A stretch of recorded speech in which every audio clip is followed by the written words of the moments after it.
Hi, and we are now live. Hi, I am Kira858, and today we're bringing you episode 16 of Lords of Faerun. As always, we want to give a huge thank you to the love and support we receive for the show. We are working very hard behind the scenes to give you a fantastic TTRPG experience. We are also happy to announce that today we have a special guest, Cynthia Marie, who will be revealed in the words of Jason Carl at a dramatically appropriate moment.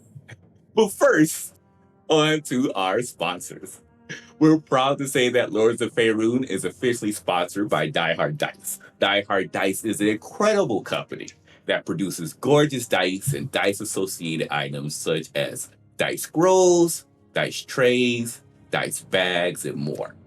Die Hard Dice has just released a new line of products called the After Dark dice set. These dice are incredible and fits perfectly for the Halloween season. Many of their specialized line of dice get sold out very soon, so head on over to Die Hard Dice and use the promo code Faerun, that is Faerun, to get a discount off your purchase. Also, today we're having a giveaway. One lucky winner in chat will receive a $20 gift certificate for Die Hard Dice. To enter, type in !giveaway in chat to receive a ticket to win. You must be a follower of the channel to win, and we will reveal the winner at the end of the session. So with that, good luck to everyone. Lords of Faerun is also now partnered with I Know Champions. I Know Champions is one of the biggest D&D games around, and this week a list of champions has been buffed to help push you past that troublesome wall. If you hit !code in chat, you will receive a code for a free Electrum chest. This chest provides free premium content to help accelerate your progress in the game. So with that, enjoy. And if you like our show and would like to support us, Lords of Faerun has a Patreon. All of the funds sent to our Patreon goes directly to the cast. And the Patreon offers exclusive content like after shows, podcasts, Patreon exclusive Discord channels, and even bonus episodes. Your contributions helps us as content creators. However, if you're not able to contribute financially but would still like to support us, liking, retweeting, and getting the word out there does so much. It truly does make a major difference, and we appreciate all that you've done for the channel. So, with that said, it's time to introduce our cast, tell you who they're playing, and the projects that they're working on. Starting with, of course, the wonderful Elisa. Elisa, would you like to talk about yourself? Hi, yes, I'm Elisa Pearl. I am an actor, writer, dungeon master, game master, player, TTRPG player, and video game player. And you can see me through October 31st, Sundays on the Gax Packs. The Gax Pack. We're going to take the rest of the year off on hiatus, but then we'll be back in 2022. So we have like a couple more weeks of playing that game live. That's Sundays at 1 p.m. on Gary Con Live's Twitch channel. And then tomorrow after that game, I'm going to be guesting on an Emerald Templars game, which is a fantasy TTRPG powered by Cortex, the system that does the Dragon Prince Tales of Xadia game. Mm-hmm. And that's going to be on the Latinx and Gaming channel and run by D'Angelo Murillo, who is the creator of the Emerald Templars setting. So very exciting. That'll be, I think, 5:30 p.m. on the Latinx and Gaming channel. And then I think this week, I'm going to be playing Warhammer on Hyper RPG on Thursday at like 6-ish p.m. So, I'm going to learn. They're going to teach me how to play. So if you want to also learn, or if you're into it, just check that out on Hyper RPG on Thursday. And you can find me at Elisa Pearl on Twitter and Instagram.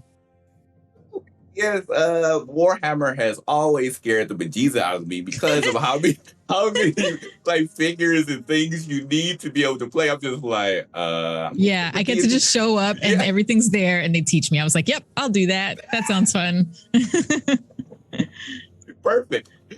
Make our way down. We have the wonderful Adrian. Adrian, like to talk about yourself, who you're playing, and projects that you're working on. Of course, of course. Hello, everyone. I'm Adrian, or Aries, as a lot of you know me, and I am playing Jesse Diaz, the wonderful Azamar monk paladin, here on our campaign today. And as many of the players here as well also play with me over on the Bear Pen, where we have a whole host of different TTRPG games. Undead in Dallas was a mini campaign for Vampire the Masquerade. I'm not in that, but that is running Sunday. You can also catch me on Sunday at 8 a.m.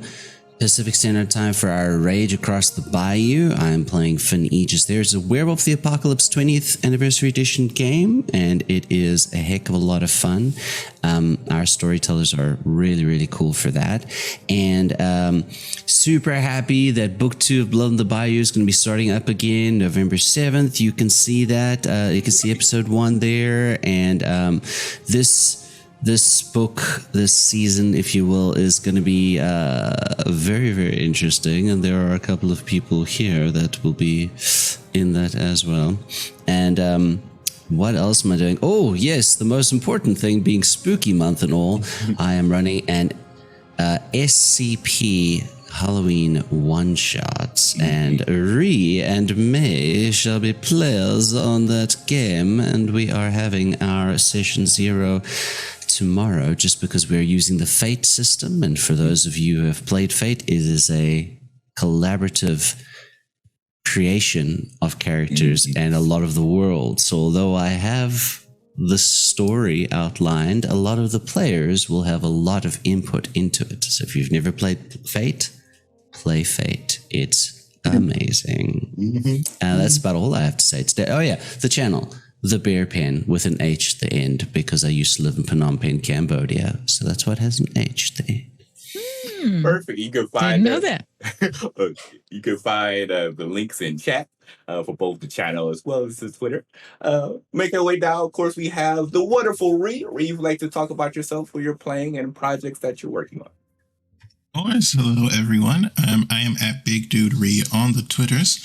I am playing the lovely Avis Naquani, the Bard with the Silver Tongue, and I am responsible for a number of wonderful characters on this channel, from Ardris to, there's some that are coming out that you all haven't seen just yet, so I won't spoil anything. And I am also the wonderful ST over for our Mage the Ascension game, where I get to guide some lovely people through the world of darkness. And I hope you enjoy it tonight.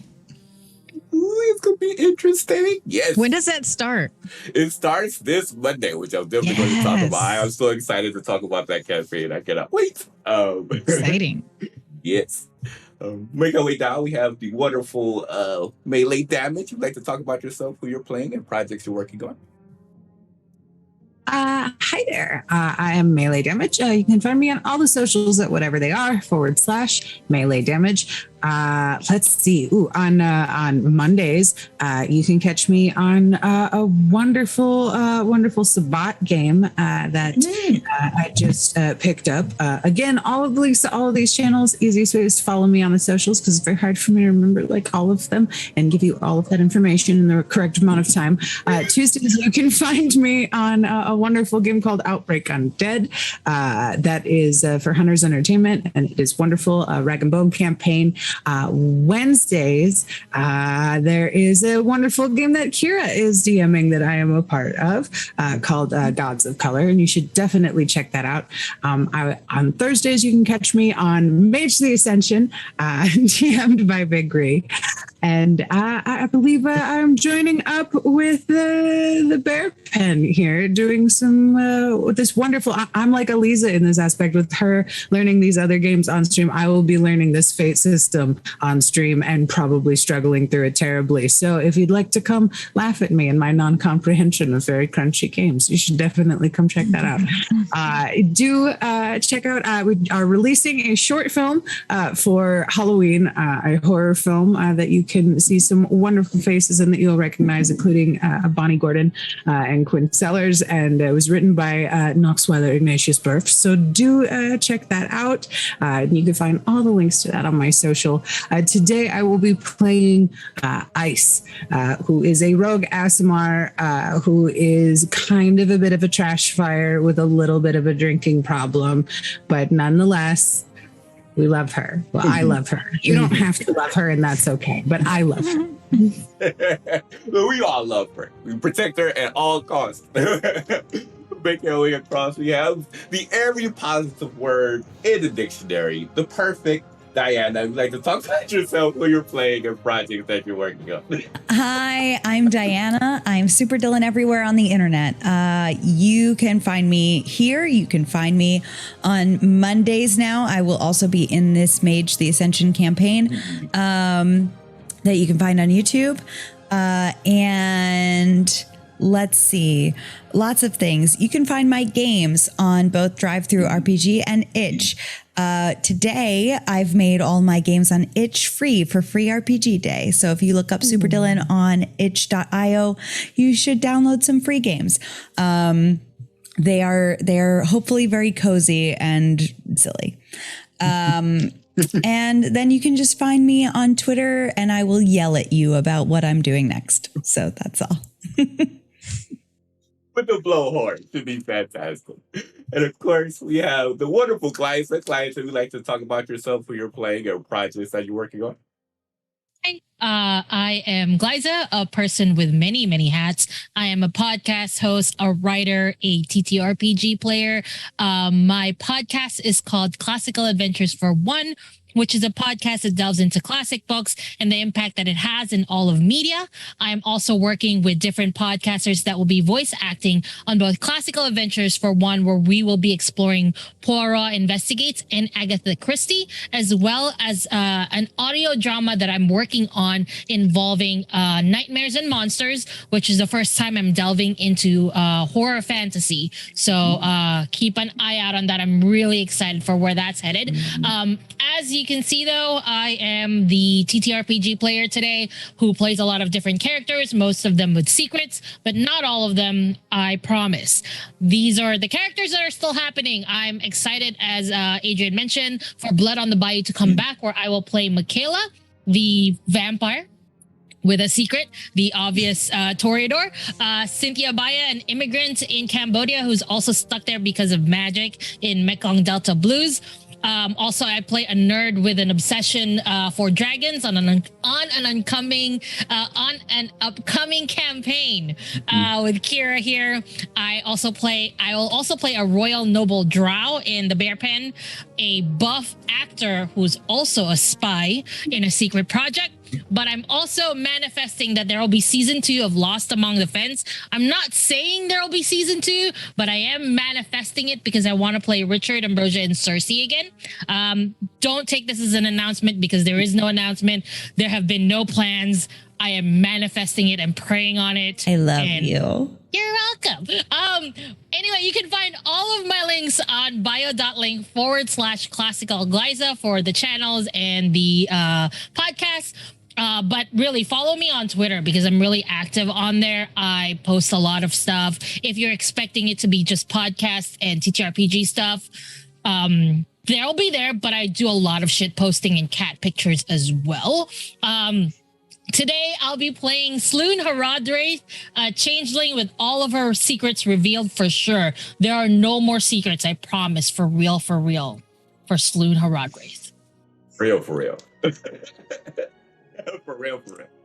Oh, man, what an announcement. As for yours truly, I am Kira 858.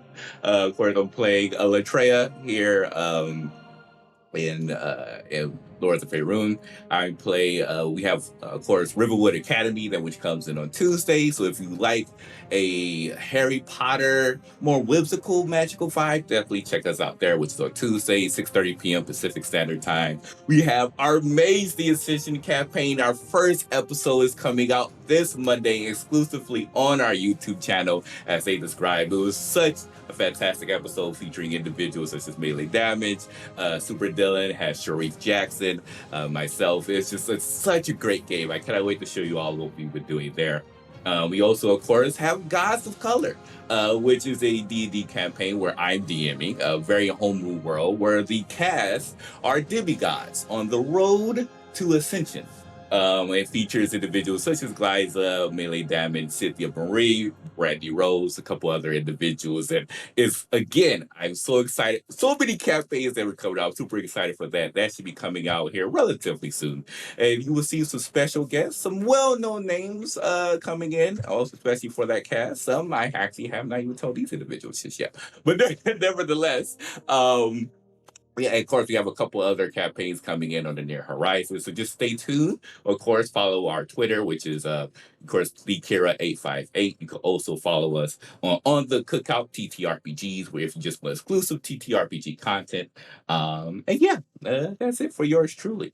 So with that said, we're going to bring you our intro video for episode 16 of Lords of Faerun. Latreo. Avis, Jesse, Helena, Ice, Elliot, Elisa as DM. Lords of Faerun.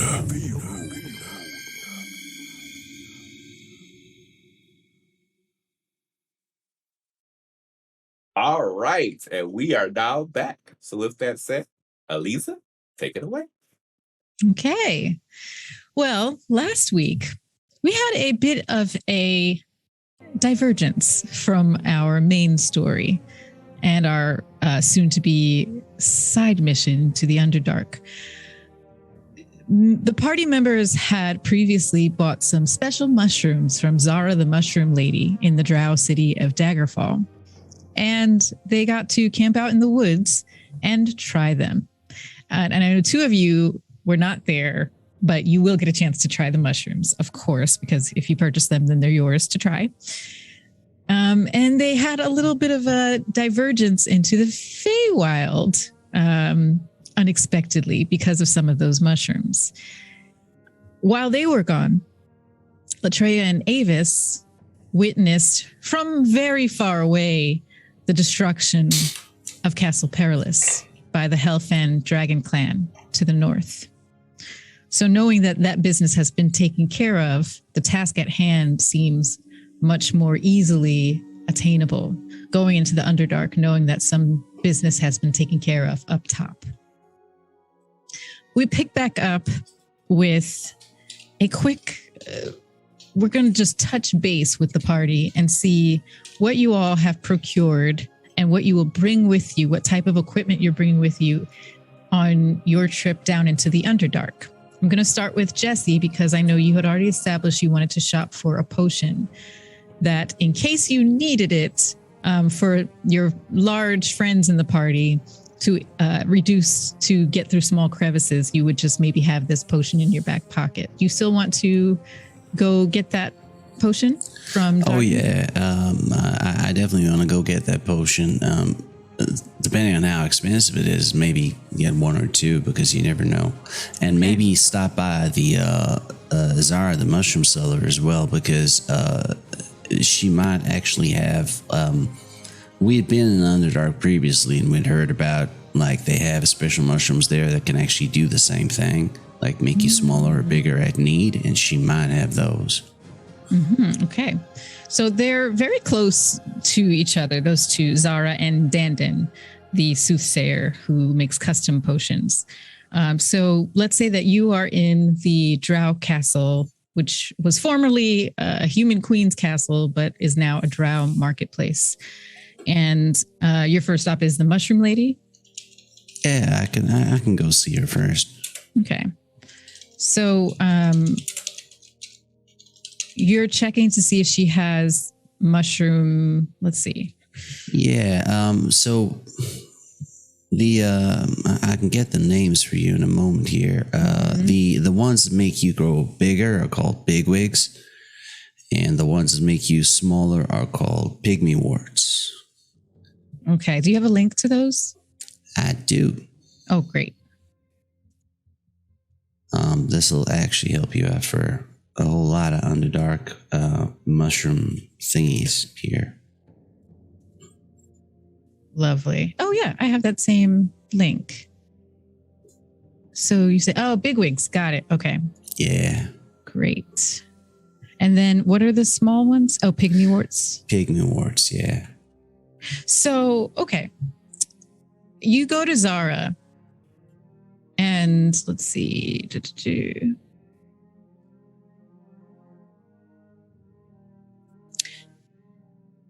Zara, you tell her that you're looking for these, and she says, well, I haven't, I don't go down into the Underdark just normally, so I don't have any of those, but perhaps you can find some if that's where you're heading.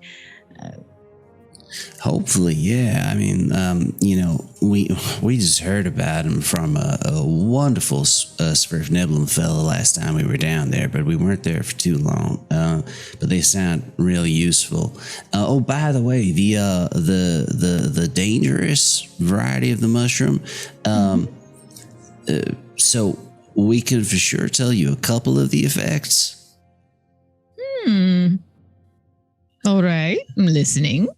All right, so it has the potential to make you kind of like real angry for a moment and just start fighting whatever's closest to you. It also has the potential to just leave you like real confused and just standing around doing nothing. And also just make you start wandering off. What else can do, I don't know, but that's what we saw so far. The others, though, they were amazing. Thank you so much. That was delicious and delightful and delirious as promised. Oh, good. I'm glad you had a good time. Happy to sing your praises. Oh, wonderful. Would you like to get any more while you're here? I think my friend bought a lot more than she thought she might need, so I think we might be okay. Okay, well, I'll be here if you ever want to come back. I mean, it's not an if at this point, but thank you. Okay. So, yes, so she doesn't have the pygmyworts. Okay. And now you'd like to go see Dandin to see if she might be able to make a potion? I would, yeah. Okay. So you go over to the back of the marketplace where you found Dandin, and her stall is set up, and she sees you coming, and once again, she's a bit wide-eyed, but more contained this time. And she says, hello, it's good to see you again. It's good to see you as well. I was actually talking to all my friends about this wonderful session we had together. That was really, really appreciated. In keeping with the whole theme of danger and potentially finding people, we do have a need of heading down into the Underdark. And, last time we were there, let's just say that some of our larger friends maybe had a bit of trouble on occasion getting through certain places. So I was wondering, do you have any potions that might be able to make us small if we need to be for a couple of hours? I know there's spells that can do it, but usually they don't last as long. So I'm hoping that there might be something that you could give us that could make us small and make us big, if you know what I mean, if we need it. Yes. She turns around and looks at the shelf of jars that are full of herbs and other special naturey items. And she kind of pulls a few off of the shelf and gets a good assortment of them. And she says, well, I can custom make you a potion that can make you large or smaller. It will be a little bit expensive because it's custom and I'm using a lot of really rare ingredients, but I could do it for you for 250 gold per potion. I reckon that it's going to be Amazing. So, yeah, for sure. Now, did you say one potion could do either or? Yes. That is works amazing. it works like the spell for people who have that knowledge. So I could make a potion that could do either, and you would just choose. The person would just choose when they take the potion. You know, a lot of this magic stuff is beyond me in that kind of sense. So I always find it amazing. You know, you've been so kind to us that do you have enough ingredients for me to buy 5? She looks around and she says, "That will clean me out, but yes, I could do that." I will happily buy that from you. All right. Okay. And so she gets to work brewing that potion for you. Okay. And so that's 1,250 gold, correct? 250 times 5. Yep. Okay. And then is this an item in D&D Beyond, or can I just add custom items? It's a custom item. Okay. And how long would it last? So roll, let's see, you're buying 5. So I would say it's 1d6 days. Oh, all right. Yeah. So I'm like, do you roll it for each potion? I think you can either roll it for each potion now or before it's used, roll 1d6. But then, yeah, it's up to you. It's up to you how you want to do that. Okay. And you also, it will have the same stats as the enlarge reduce spell. So all of like the disadvantage to strength checks when you're reduced in size, and then the changes to weight as well when you either are enlarged or reduced in size. That's perfect. Okay. I have 5. Roll lasts for 1d6 days. Yes, 1d6 days. And that roll is per potion. So you could have one potion that lasts 1 day and one that lasts 6 days, one that lasts 3, etc., etc. Understood. All right. Good. That is added. Thank you. Great. And Jesse will just walk with the others as need be. Okay. Okay, so now you all are gathering items and equipment that you might need for the Underdark. And now just let's establish if there's anything else that you'd like to have. You can just establish like I went and got climbing gear, torches, whatever else you want to have brought. This will not have gone for anything, but he would have taken the jewelry box that he prepared last time and have given it to Sloon. Okay. What? Yeah, so we don't really have to roleplay it for time, but it is a very nice looking jewelry box, and inside is the amulet of, what is it, proof against detection and something? The proof of detection and location. And it will have a note and the note will say, for whenever you need to be unnoticed for a bit. I appreciate that. Thank you. Okay. Anyone else? Any other equipment or items? Do you all have standard like climbing gear, things like that? I bought some before. I bought a whole bunch for us before we came to Visa. I think we all have rope too, I think. Yeah, rope. I think I'm okay. Just mostly I would be looking for torches or whatever kind of light sources we can bring with us. Yeah, because definitely Sloon is going to be looking for that as well. Any sort of magical thing that she can put on or whatever. She's going to look for that. No longer pretending to have dark vision. No, no longer pretending to have dark vision for this Sloon. Yeah, who in the party does have dark vision? I have dark vision. Avis, Latreia, and Jesse. And Ice does too. Oh, and Ice does. Okay, great. Yeah. Okay, cool. Just me and Elliot.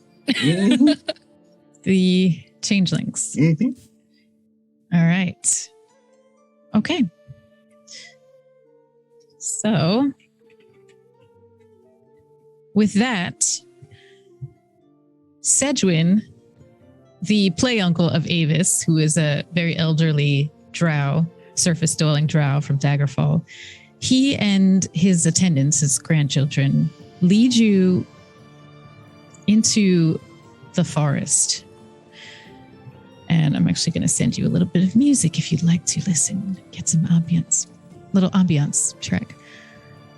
He leads you to a forest, and there's an outcropping of rocks with some space to sliver into, humanoid space. Latreia, you can fit. You will have to stoop, but you can definitely make it into these crevices.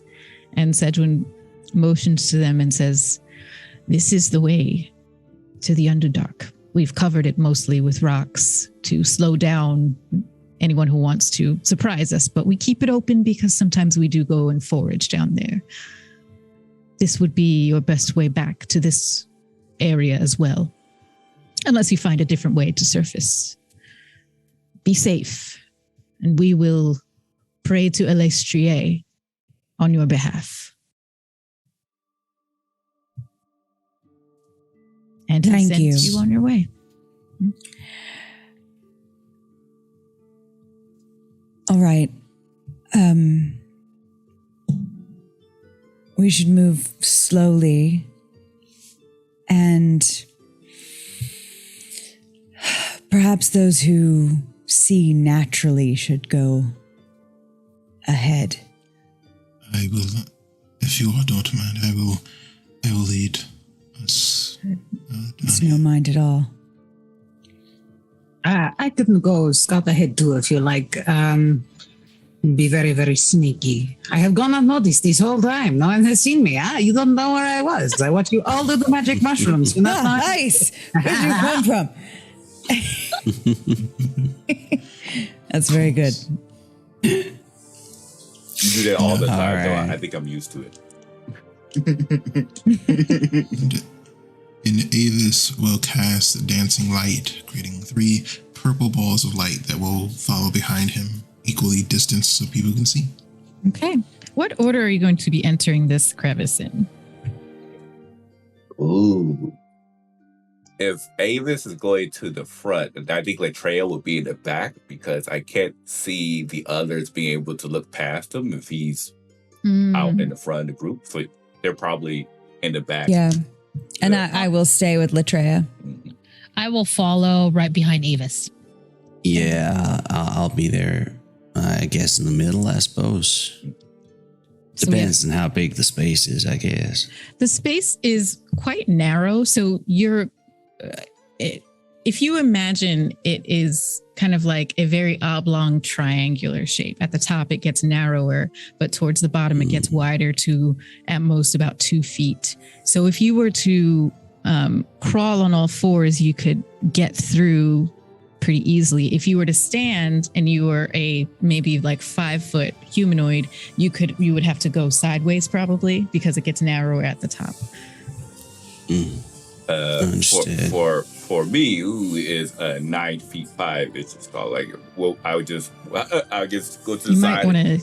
you might want to stoop down and go sideways, maybe even crawl. Yeah. Okay. It'll be tight, but you can get through there, and the rest of you as well definitely can. Iciel's back to Passages are Latreia. tight. Iciel's back. Think small thoughts, Latreia. Think small thoughts.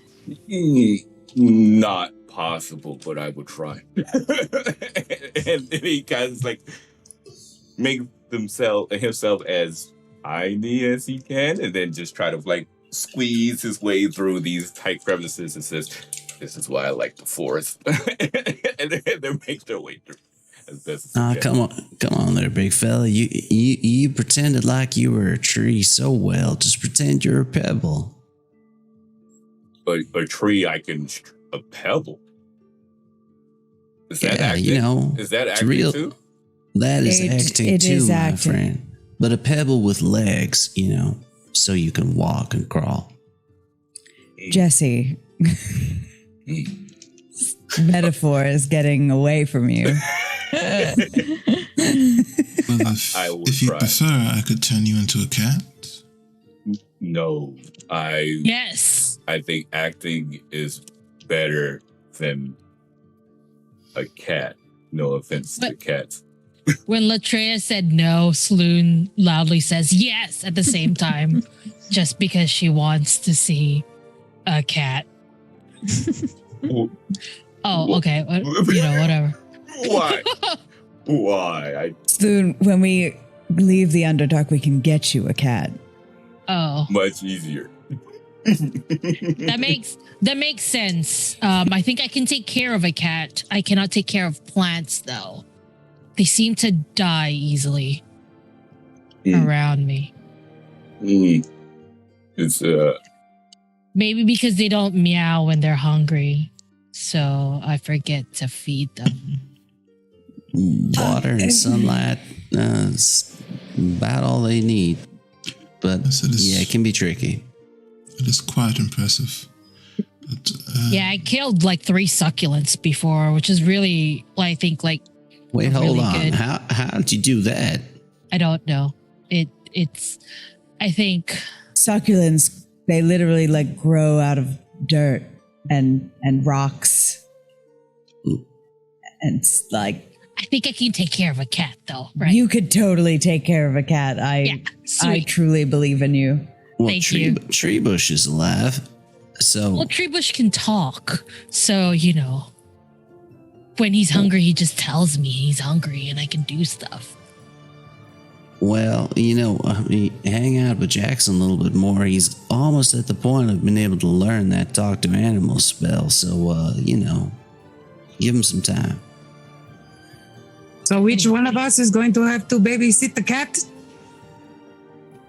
I mean, all if of us? only if you want to. I can take care of a cat. I think I'll be fine. And this is like this is the conversation that's happening as we're walking down. So Yeah. we're lip You all are in crawling. various positions during this conversation too. Some of you are more upright because you're short enough to stand and kind of shimmy your way sideways. Latreyu and some of the tallers are probably crouched lower or even on all fours, crawling at the wider bottom of this crevice. I'm a pebble. And what's that? I'm a pebble. You are a pebble, thinking pebble thoughts. Be like pebble, as Bruce Lee did not say, almost. So this continues for a good 20 minutes. You all shimmying, crawling, sidestepping your way through this narrow crevice.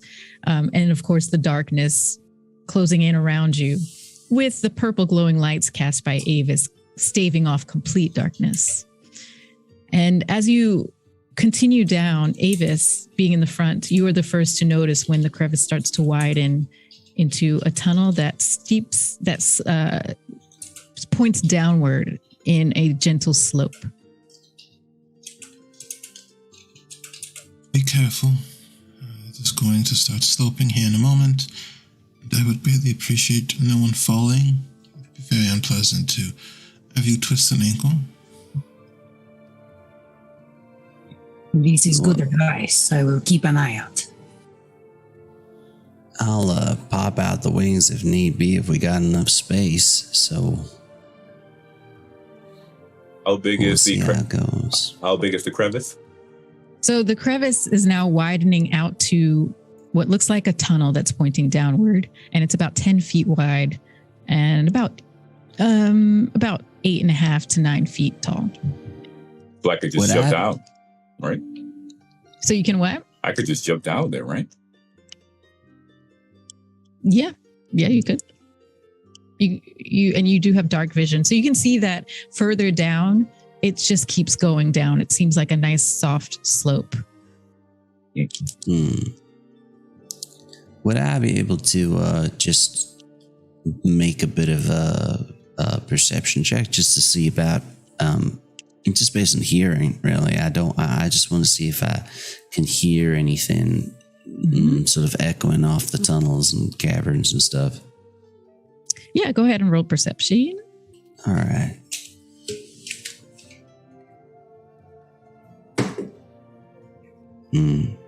No, that's a 10.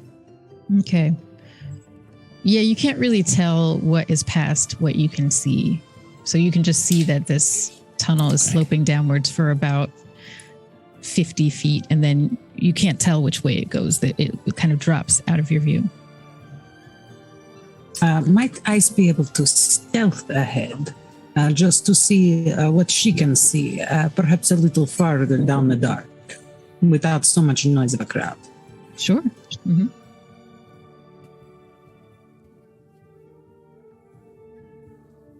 That was a natural 20, which brings me to a 33. Oh, yes. So you are wanting to stealth ahead? Yes. Okay. And so you head down this tunnel and you tell everyone to kind of wait a second, or what would you like to do here? Oh, I feel like Ice she doesn't even say anything. I feel like she becomes the shadows and then just dip very quickly ahead. Okay. So some of them may not have even noticed that you have just kind of continued down the slope. Okay. So you head down this slope, and at the end of that 50 feet, you at the bottom can see that it curves sharply to the right and then keeps going further down. And now it's almost like a rocky, large steps that you have to kind of like, and it's really boulders.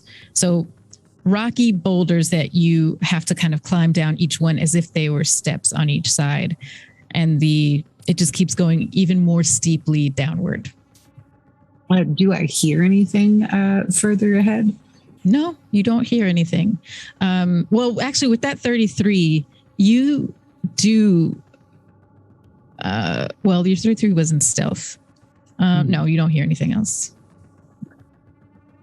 But you also, nothing is disturbed, or, nothing comes out of the woodworks.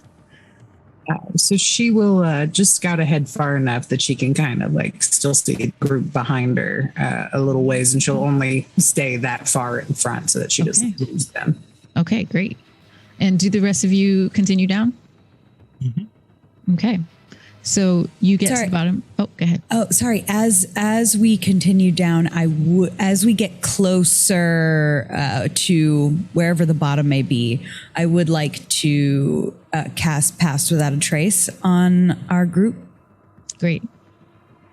Okay, that is done. Thank you. And so you all now have that boost, nice big boost to your stealth. And you all get to the bottom of that slope, and just like Ice, you see that it twists downward sharply to the right, and you have this kind of boulder on each side climb down situation. So you all can climb down, and I will have you roll athletics for that, unless there's some other magical way you'd like to get down through this area. Is there enough space for me to put my wings out? It's actually going to be... Yeah, if you roll well enough on maybe dexterity, then yes. Because it's going to be, you're going to have to kind of like navigate between the big boulders on each side. So would that be like dexterity, acrobatics? Yeah, I would say acrobatics, or let's see. Yeah, probably acrobatics. Okay, so I'll put the wings out, and just what I'm going to do actually is I'm going to let others try and go down. And I want to see if anybody starts slipping or anything, I want to try and catch them if I need to.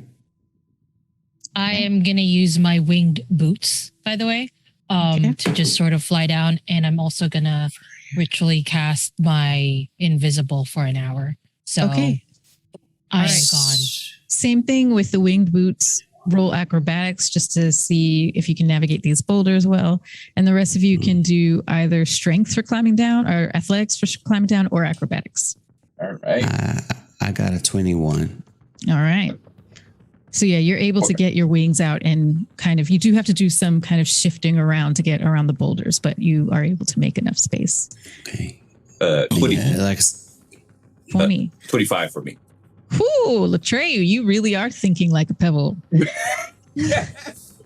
You all, those of you who are in front of and behind Latreyu would notice that he actually is turning out to be quite flexible, and is able to make his body small and to reach into crevices that you wouldn't think he could fit into. I actually know a very tall friend of mine who compacted himself into a very tiny car one time, and I was like, I didn't think you could do that, friend. So that's what Latreyu is doing here. Those long arms just kind of contract into his body, and he's able to like bring his knees up to his like side arm and contort in ways that are very impressive. Or straight. Sloon got a 24. Okay. Yeah, you're easily able to get through with those winged boots and navigate through these boulders. Avis and Elliot and Ice. I rolled a 9, so if I start to fall, I'm just going to Misty Step down. Okay, Well, yeah. I also did say I was checking out to see. I was gonna wait until. So if he does start to fall, I'd like to try and catch him. Okay. So you don't have to waste that spell slot. Okay. Avis, You still can, but were you still in? Well, okay. I guess Jesse, you did say you would pass to and be in the front for that. Okay, that's fine. And let's see, Elliot, what was your? 16. Okay. Yeah, you're able to make it down. Oh, good. Okay. Yeah, no problem. And then Ice. She rogued with a 24. That's right. So you're already at the bottom because you went ahead. So you successfully navigate down to the bottom. Okay, so Avis, I'll let you decide if once you start to slip off of one of these boulders, do you see that Jesse is there to catch you, or would you just cast Misty Step? If Jesse moves before he feels as if he's actually going to hit the ground, then that would be fine. But he's not going to bang his head on a rock. Yeah. Mm-hmm. Okay. So wait, which one would you like to do then? I mean, Jesse can try to catch him, sure. That's everything. If Jesse misses or something like that, then you do Misty Step. Yeah, that's fine. Yeah. So yeah, Jesse, if you'd like to try to catch him, you can go ahead and roll athletics. okay. Now I know this is a funny thing to ask, and it's all right. My athletics is pretty good anyway. It's 19, but in this situation, would Avis be counted as a missile? As a missile? Yeah, No. because monks have dope missile stuff. No, but that's I got a 19, so yeah. Okay. Okay, so you catch Avis before he can fall, and are able to also, Avis, you're able to fall in a way that you don't hit your head on any of the rocks on the way down. And now you all are at the bottom of this bouldery passage, and turning around, you see an actual really beautiful sight. And here's another link for you to follow. You see a phosphorescent neon glow of various colors coming from a mushroom forest. You see mushrooms just spread out below you. So this is about 25 feet down from where you're standing off of a soft ledge. This mushroom forest spreads out for hundreds of feet from left to right and in front of you. There are mushrooms as big as 12 feet high in here. There are some as small as imperceptible that you would have to get up to really closely to see. Mushrooms of all sizes and shapes and colors. Some are glowing, some are not.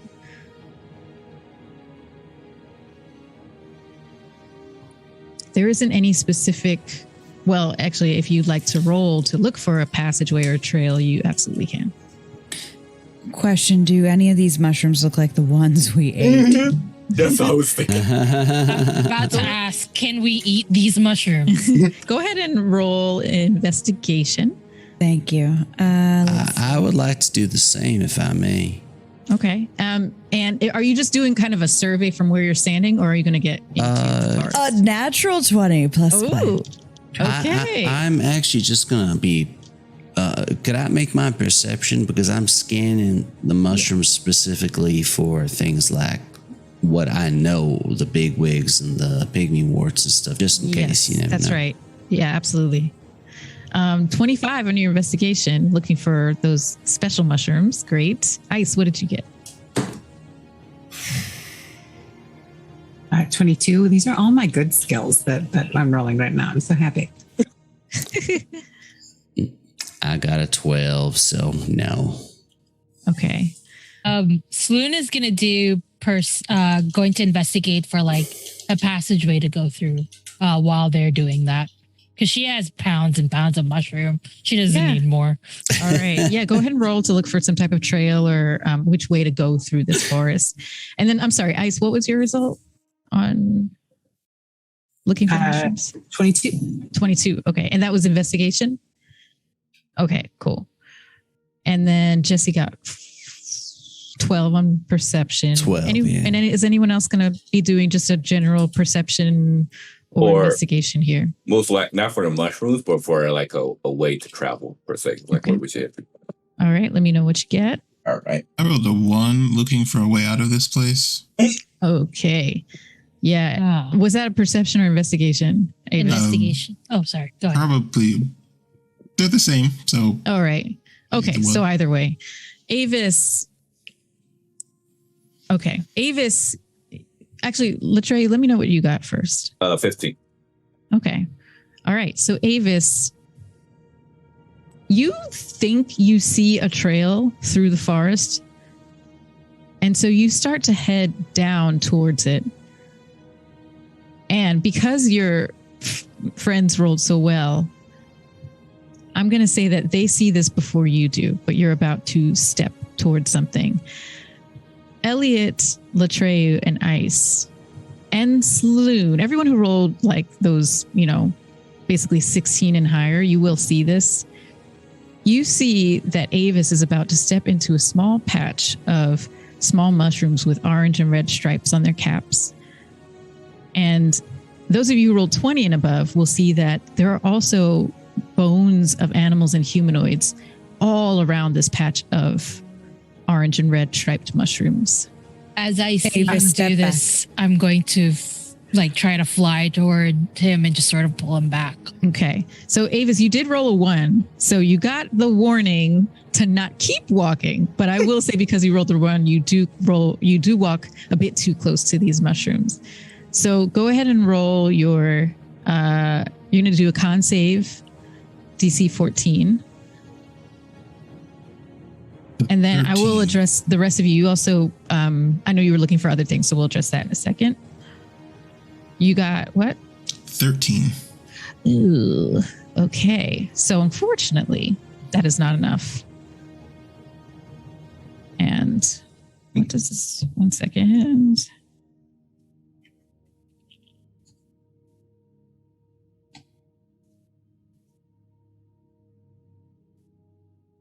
That's funny. I didn't.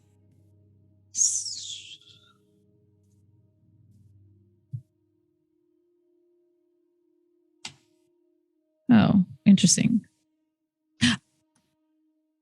Okay. There we go. Sorry, I didn't put the thing I should have put in my notes where I needed it in my notes. Okay. So you step into this patch of the orange and red capped small mushrooms, and a cloud of spores spews out in a radius of 15 feet. You, unfortunately, have been poisoned now. And yeah. Filter resistant. Oh, okay. Sorry, y'all.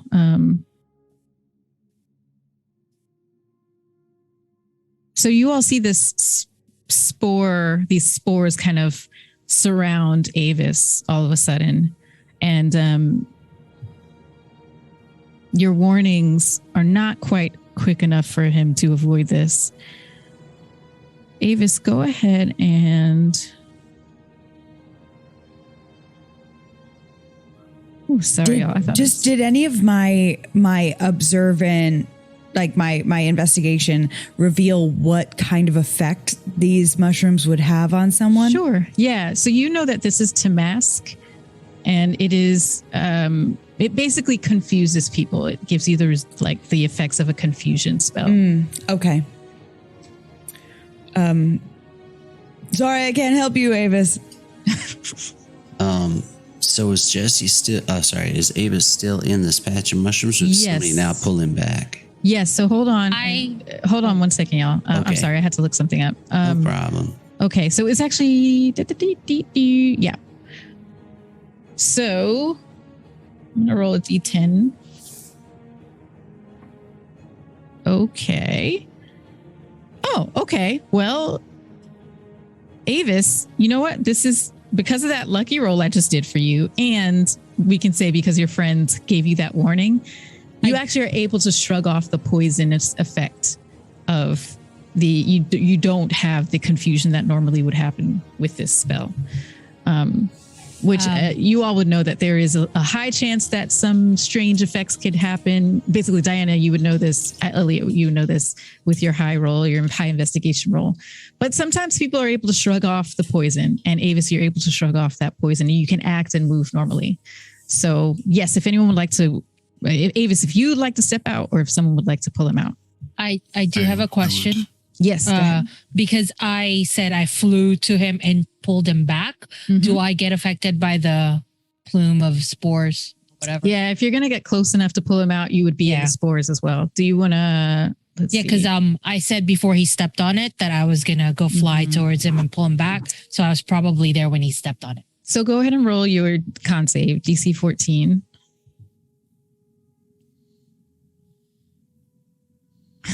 Cynthia. In the chat. 16. Okay. Yep. So you are able to, you are not affected by the spores and you're able to grab Avis up and out of the patch. Okay. Thank you very much. No problem. Says a disembodied voice. And Avis will pull up the cloak and cape he's wearing and pull it up so it's covering his mouth. Okay. So danger mushrooms, more danger mushrooms. All right.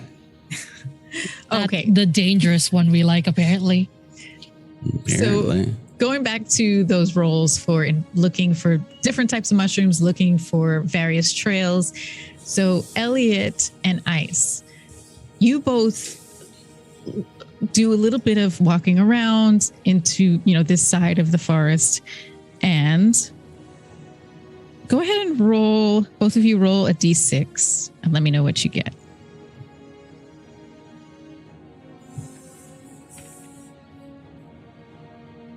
Four. Who is that for? Ice? Oh, wait. Ice got a 4? Okay. Yeah. All right. And then Elliot, what did you get? I got a 3. Okay. So 1, 2, 3, 4. Yep. So you both found the same thing. You find the pale yellow mushrooms that you recognize as delightful. You find them in a cluster at the bottom of one of the large tree-like mushrooms nearby. You find quite a lot of them, a whole patch full of them. Aren't these the good ones? They are. I suppose this is where they come from. Well, I don't know about you, but I'm going to fill my pockets with them. I mean, not necessarily to eat all of them myself, but seems to be a good market. If nothing else, I can sell to Sloan. Yes. I actually, I was kind of looking to see if there were any mushrooms that, like, besides the poison ones that just tried to kill us, any that aren't familiar, that we don't recognize from that batch. Because if there are, I'd like to take them.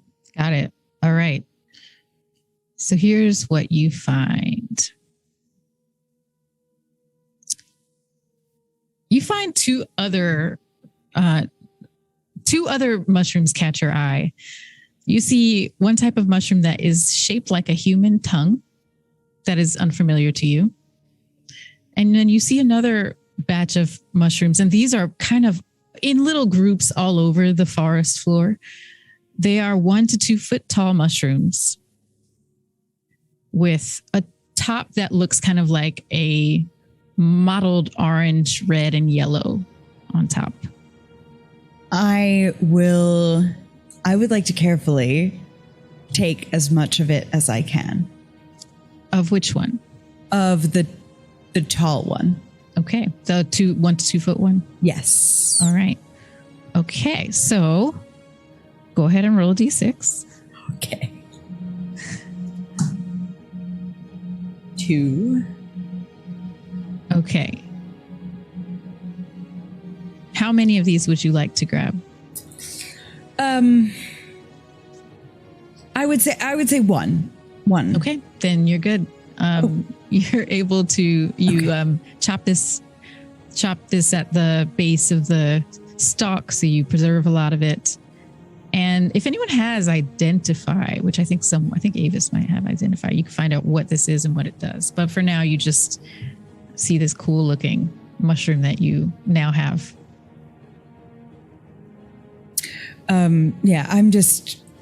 We'll investigate that later. It looks interesting. No, I agree. I mean, you take samples of things, you figure out what they are. Is good technique. Do let me know what you find out when you find that out. I'm curious. For your support, Ice. It's very creepy down here, frankly. Oh, yeah, no, 100%. But, I find creepy places usually have really good treasure and hidden things. Maybe it is mushroom you find. Maybe we find, a dragon guarding treasure. This is all part of adventure. Yeah, see, you said that didn't sound like a good thing, really. I mean, the treasure part, nice, but... I was trying to make it better, and now as I hear myself speak, I can see I'm clearly making it much worse. Jesse floats a little bit closer, or maybe we find a beholder that zaps us. Why do you keep making these suggestions that we find things that want to kill us? Well... It sounds fun. Be prepared, I guess. I miss the sky. We're only down here a few minutes. We'll be okay. We'll be okay. I'm just gonna. I passed Latreia some trail mix. Latreia, this is why I'm invisible. Thank you. He grabs your trail mix and just grabs the entire bag and just dumps it into his mouth in one giant gulp. It looks down. I think half of them is gone. It says, that fits the soul. So, I actually think this fungal forest is kind of beautiful, dangerous, but beautiful. But we still don't really have an idea of what the city is we're looking for, do we? Well, let's see. That reminds me, actually, because we didn't finish that roll that everyone did. You looked for mushrooms, but you also were looking for paths. And I remember... Sloon, you and Latreia were particularly looking for paths. Yeah. So the both of you with your high rolls, you do notice that there is a bit of a trail through this forest that you could follow that just kind of heads straight back and straight back from what you can see. And then it kind of twists off maybe to the left. It's that way. I think so. I see that path as well. If you guys are done with the mushrooms, maybe we can go ahead and look. 100%. I am at your side. And she does kind of stealth down back into the shadows as she said that. Homer Simpson into the bushes. Okay, so you all continue down this path. Okay. I guess I'm just a little bit off the ground, if that's okay, because I didn't put my wings away, so...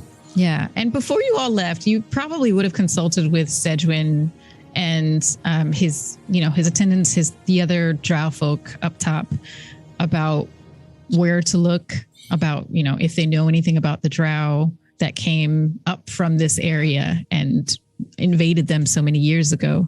You would have found out a few things from him. You would have found out that the city that those drow came from is called Elfrig. And it is the closest drow city, Underdark city to Daggerfall. So they have had some history with them over the years, over the centuries. And that is the likeliest place that they think that their people were taken back down to. Okay. Elfrey. You also would have found out from them that they have a high priestess who rules over the city. And of course, the deity that they all are, living in fear of is Loth, the Spider Queen.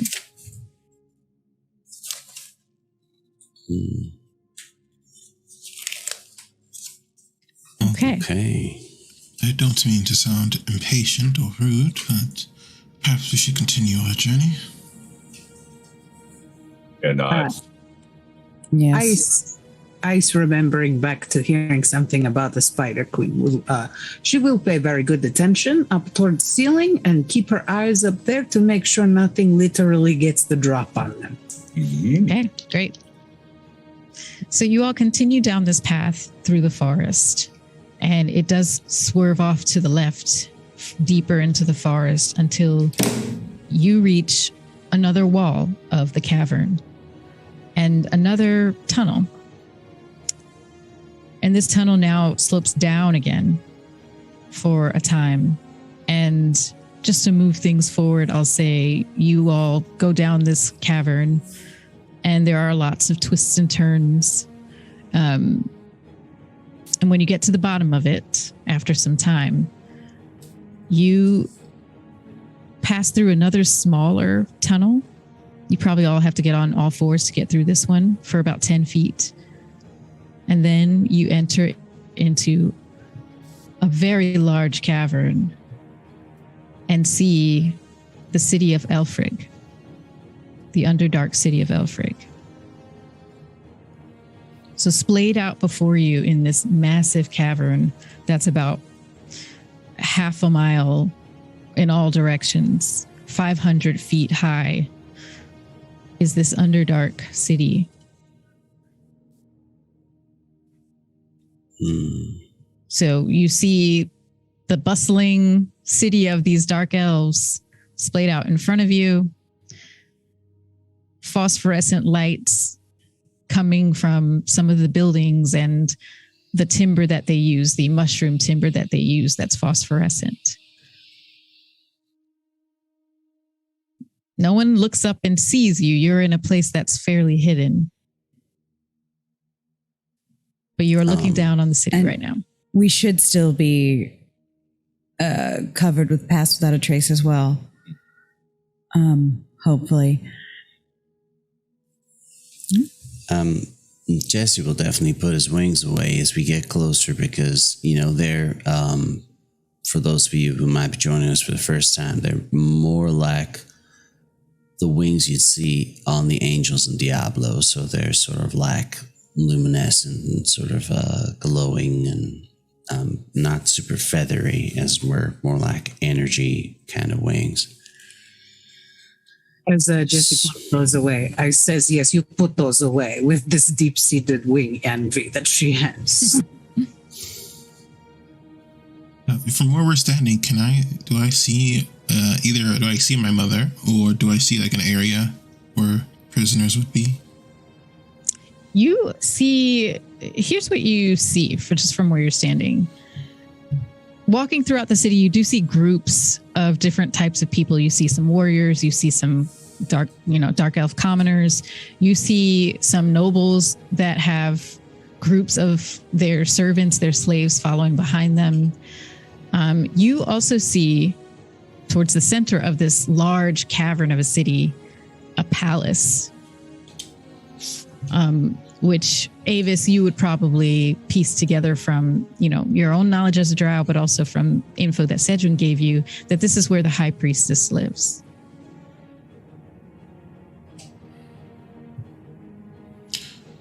Oh, this is where we're going.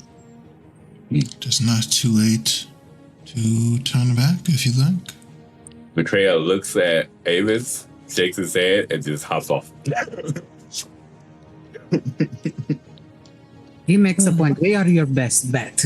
We are very sneaky, very stealthy. You cannot do this alone, my friend. We are here to help you.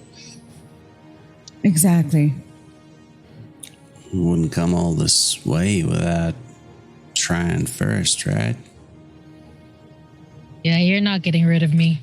Disembodied voice from the side of his face. But what's the plan of attack here? Because I don't think we can just march in and say, hello, we're here to liberate some of your captives. Oh, that can be quite convincing, but our goal is not to cause conflict at the moment anyway. Just be careful. We can try diplomacy first. Well, I'm gonna stay invisible. Just in case we get attacked upon showing our faces. At least there's somebody that is not, that can have the surprise element. So I'm gonna be invisible, and I guess we should sneakily make our way to that big building over there. That's our, maybe that's where they keep stuff, people. It sounds like a good idea to me. If you would like, I think maybe it's a good idea we send those of us that can be part of the shadows first ahead, maybe let you know what is good, or, we all go at once, blow the door down. It's up to you. I like a fight, so I'm here for anything. Man, I wish Treebush was here. Not sure we could take on an entire city of folks by ourselves, so I don't think so either, but it would be fun to try, no? Well, I feel like we can get through this another way. I vote for us all sticking together, personally. You're right. Diplomacy is probably the best. Yes. Well, it appears we have a couple of options. We could go up to the gate, of course, though I am concerned that your appearance would not be most welcome. Or someone could join me and we can go and visit the head person in charge directly. I like the latter, actually. But only one person could join me, to be clear. Oh. I think Elliot would be a good idea to join you, while Ice and I can do a little snooping around. That way we get the best of both worlds. Just a little bit. That I was hesitant at first, Loon, but all right. We will not be causing any troubles. No assassination. No, I wouldn't ever assume that about you. I'm totally no, of good. Course. Yes. Could I offer a suggestion? Seeing Please. as both yourself and Saloon, you're able to change your shape. Y'all could make yourselves look like drow. It's I don't change my shape very often, but it is embarrassing to me that I did not think of that. Yes, that is a good idea. So, what is the plan? You have Pass Without Trace that's been cast on all of you. You have Saloon, who is able to be both invisible and or shapeshift into a drow, and Elliot, who can also shapeshift into a drow. What would you like to do? In that case, would it be better for someone else to go with you, Avis, and I can investigate around town with Sloon and Ice? I was actually going to offer that either you or Sloon take Jesse with you, and I will take the big guy with me. We will have a very interesting conversation. All right. By take, you mean like sort of pretend he's like our prisoner? I have far more interesting ways of avoiding being noticed by others. Okay. And Sloon is like confused because she doesn't know what's happening. She just wants to be invisible and investigate stuff, but she's willing to try to, look like a drow, I guess. She So then, stop. Yeah, go ahead. No, I'm sorry. Are you saying that Latreia would go with you then? That is correct. That's okay. Latreia, how do you feel about that? Latreia hopped out of the cliff. He has not been there the entire conversation. And so he okay. He just took it up like, I just waited there. But he's not hearing anything. So you're down off of that ledge, which is about 10 feet up. Mm-hmm. Okay. So it sounds like y'all are splitting up, yeah? Well, so who should I go with? Who's going to be with me then? You're coming with us, Jesse. All right. We are exploring the town. Well, that sounds like a plan. I give Avis the rest of my snacks and I tell him Latreia gets hungry roughly every 15 to 20 minutes or so. So just, it's best, especially with all these mushrooms around, it's best if you just make sure he eats them frequently so that he doesn't eat anything else that he sees with his eyes. It can happen that way. I will take them. Thank you. And then he will follow Latreia down. Thank you. All right. So I guess I should roll a stealth check with y'all for if we're sneaking into the city. I make sure to add 10 to that because Pass Yeah. Without a Trace is on us. Yeah, so everyone who's with that's real Ice good. will still get Pass Without Trace, but it does have to be within 30 feet of her. So Avis and Latreia, you will not, unfortunately, get the benefit of Pass Without Trace after you break off from the group. That's And really I nice. will try to shift myself into a very generic look of a drow.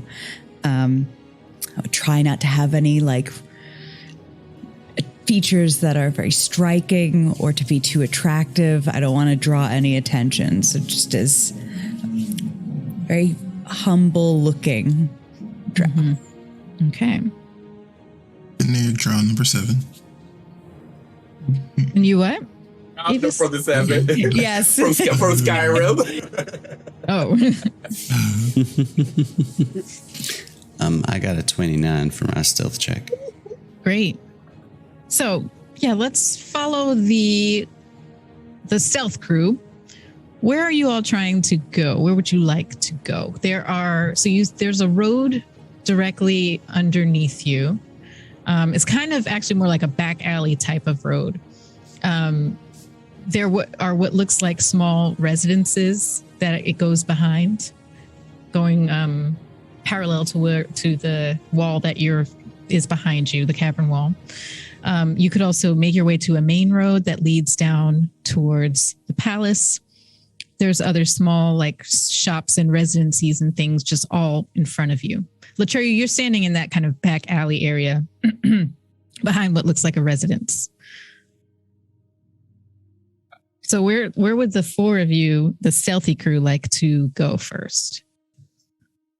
Sloon, do you have any thoughts?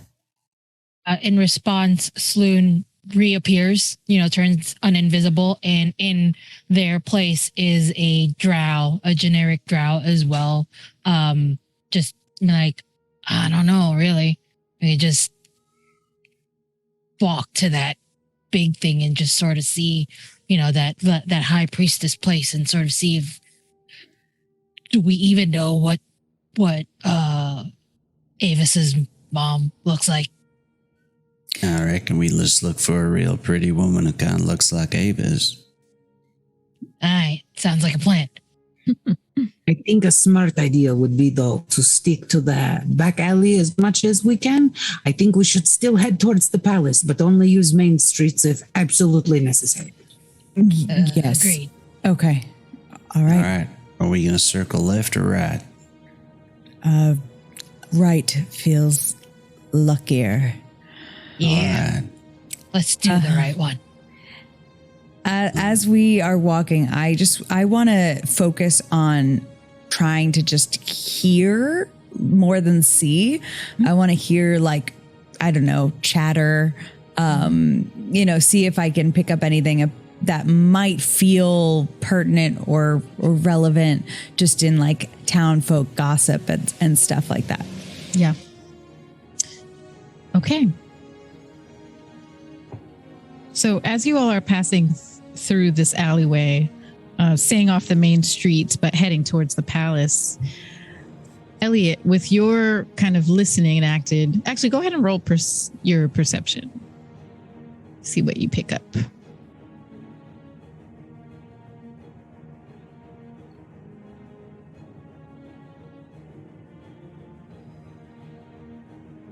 That's a 15.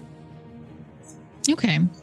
So passing by one of the residences, through a back window, you hear a kind of middle-aged drow talking to what seems like a young teenage drow. I want you to remember when we get in front of Ilivara, you must bow and you must say that you are afraid of Loth. Do not say you worship her. Say you are afraid. And the young drow says, I got it, Dad. I understand. Afraid of Loth. That's what you've been telling me since I was a kid. And the older one says, well, it's very important that you phrase this correctly when you present yourself to Ilivara. Just don't forget. And that's kind of the extent of what you hear as you pass by. Got it. Okay. And now let's go with Avis and Latreu. Where are you going? So we'll make his way over to the Treyu. Well, old friend, it looks like you are traveling with me. It's an honor. I'm waiting to see how you wish to move forward with this.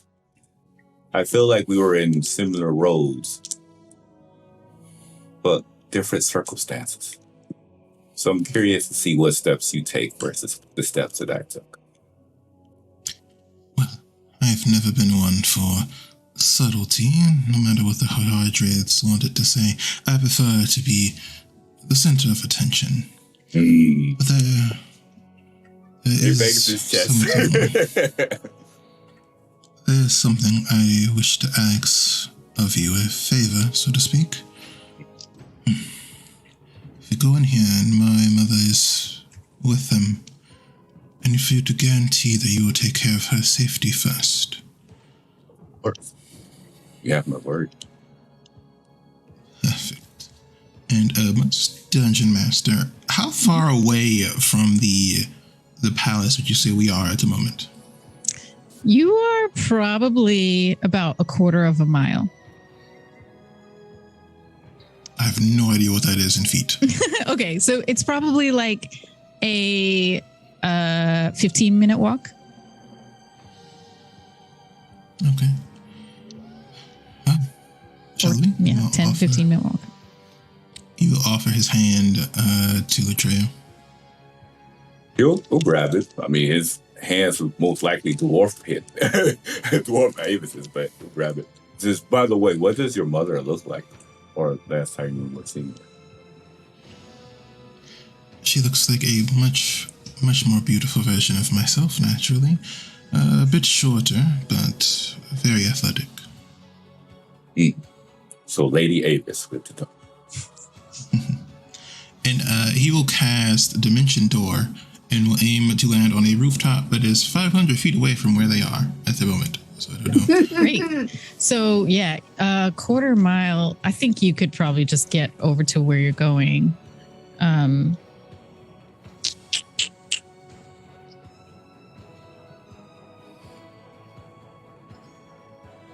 500. Oh, yeah. Quarter mile would be, what's half of that? 25, 1,000. So you, if you dimension door, how many times can you use that? I could do this 5 times if we need to. If you, I think you would only need to do it twice to get to the palace from where you are. If you'd like to do it that way, you can. Avis is 100% teleporting into like the very center of this palace, though. All right. Oh, I love this. It's about to go down. So you dimension door into the palace itself. And actually, I have a background for that. Or do I? I did. Yes, I do. Okay. 1 second.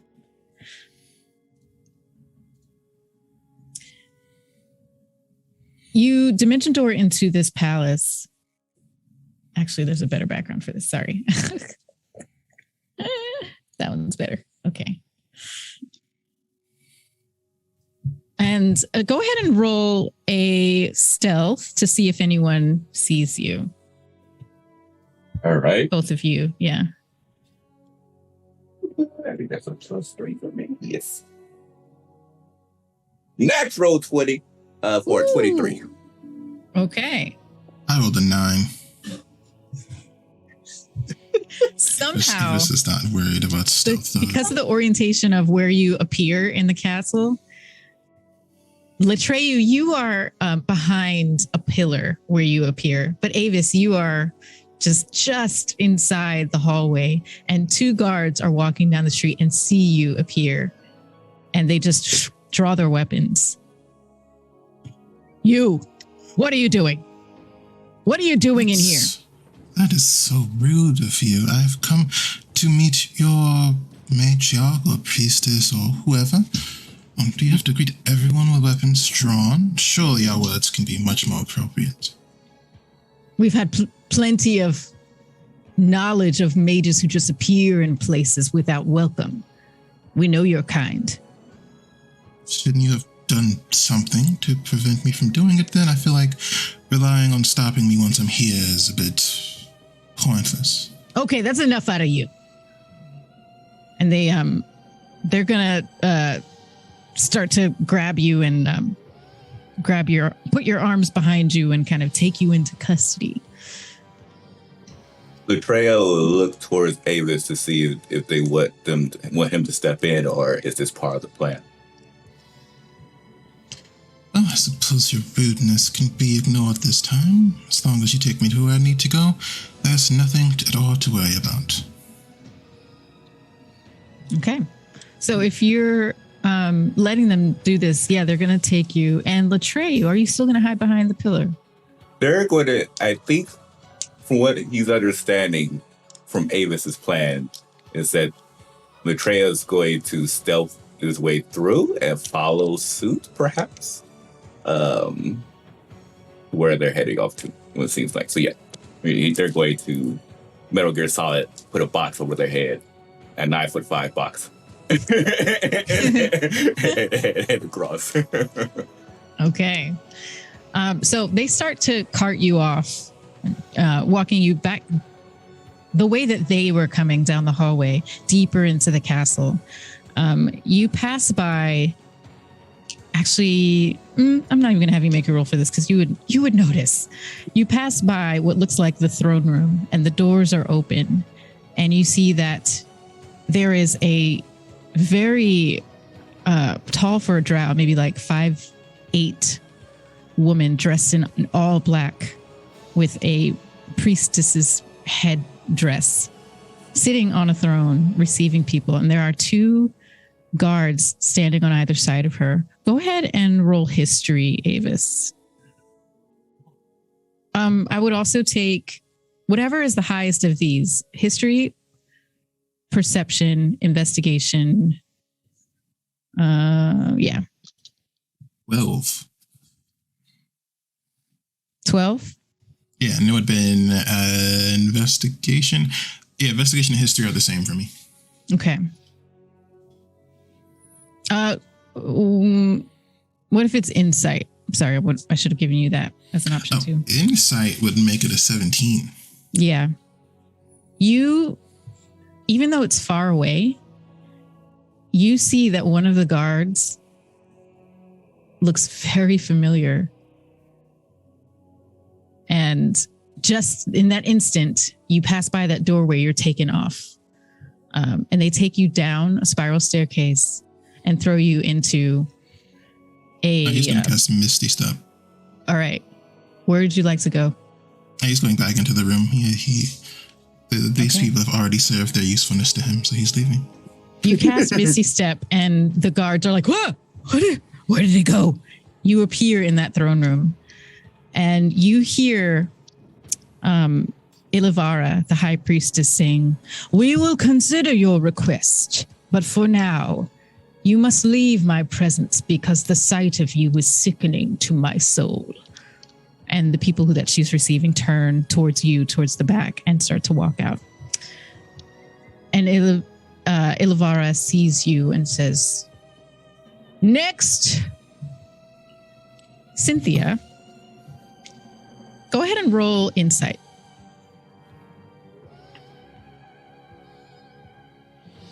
I got a 19. You almost passed the fuck out because never in your life, yes, never in your life would you have expected to see your son walk into this room. I'm biting the inner of my cheek so you can kind of see the swollen look in her face, and her eyes just like lock in on him. And Avis, you lock eyes and you know exactly who this is. She looks great. She looks even stronger than you remember her being. She wasn't someone who would wear plate armor and a shield and a longsword before when she was just your mom, but she has obviously had a whole lifetime since you last saw her. But there she is, your mother, Greyvaya, standing at the side of Ilivara, the high priestess of this city. And I would with like that, to. Oh, go ahead. No, go ahead. Before we take our break. Next time, I will use my class feature lets me speak so that way so she can specifically can hear me. I will use that and say in primordial, "Are you all right?" Ooh. Don't respond. If you know that your mom has primordial, then Cynthia, you can go ahead and have primordial. Oh, okay, cool. I might have missed that, but yeah. She's still not going to respond. Okay. So you all just are staring at each other from about 100 feet away, and that is where we will take our break. Why do you do these things to me? What is this? I learned from all the GMs that have done this to me. Yes. Drama. All right, so we're going to take a quick 10 to 15 minute break, and we look forward to see you all for the second half of Lords of Faerun. Farewell for now.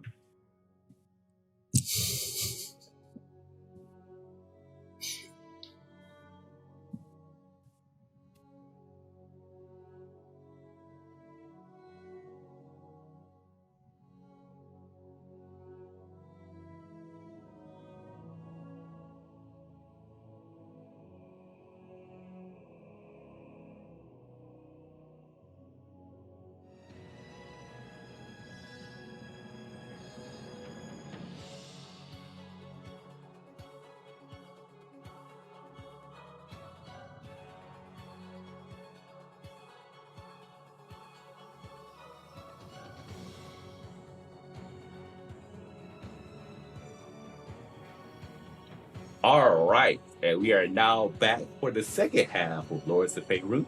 So with that said, Elisa, take it away. Greyvayas, you stand at the right hand of Ilivara, the high priestess of the city of Elfrig, which has been your home for 40 plus years now. And you have not seen up top in that long. And it has been over twice as long since you've seen your son, now more grown, more skilled, because you just saw him misty step into the room. What would you like to do? I am going to look at the priestess on account of a intruder coming in. And I humbly request that I take care of these intruder here, if you don't mind, as you prepare for whatever you need to prepare for. Yes, of course. Thank you, Gravias.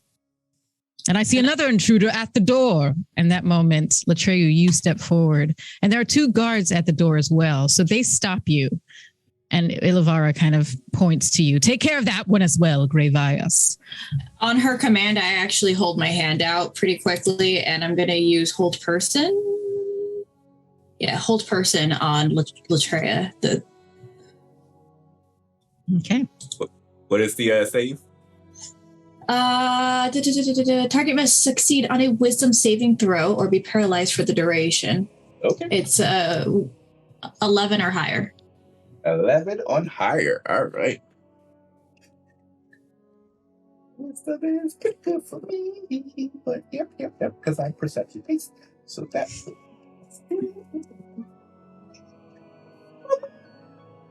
Well, it's 11 on the dice. That'd be a 13. So I guess Latreya will look. Would he notice the magical effects, or does it just look like Gravias just held out her hand? I think you would probably feel that she has tried to hold you with a spell, but then you are not able to be held by it. So you can pretend to still be held by it or not, or make a move. He just looks at her, then at the guards, then at Avis. He clearly is moving. He doesn't feel like he needs to hide, but he just...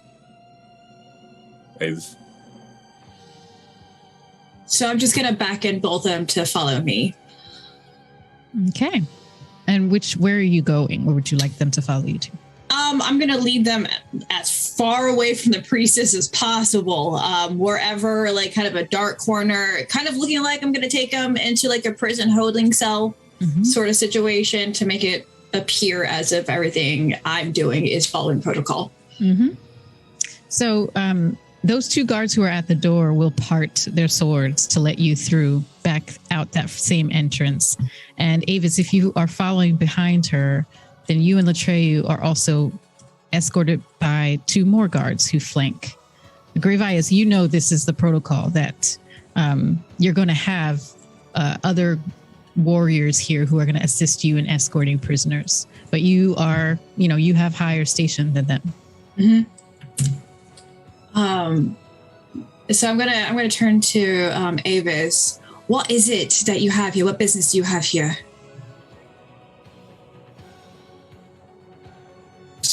I see. Are you the person I think you are? What is your name? I don't read minds, so I don't know what you're thinking. Gravias.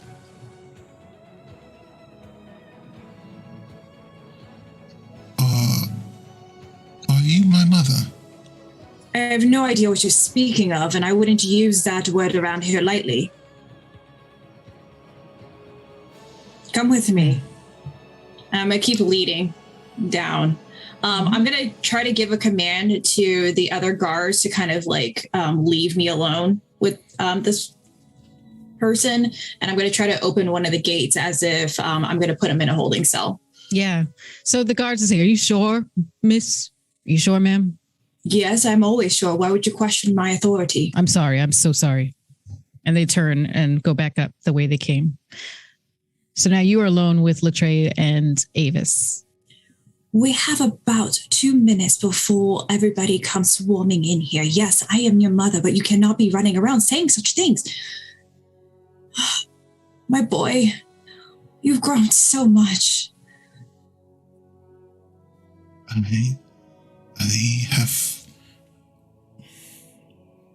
I apologize for coming to find you so late, but I am glad to see you are doing much better than I anticipated. I'm a little afraid to ask what you anticipated. You know I'm a strong woman, just as you are a strong man. That is true. Father attempted to tell me that many times over the years.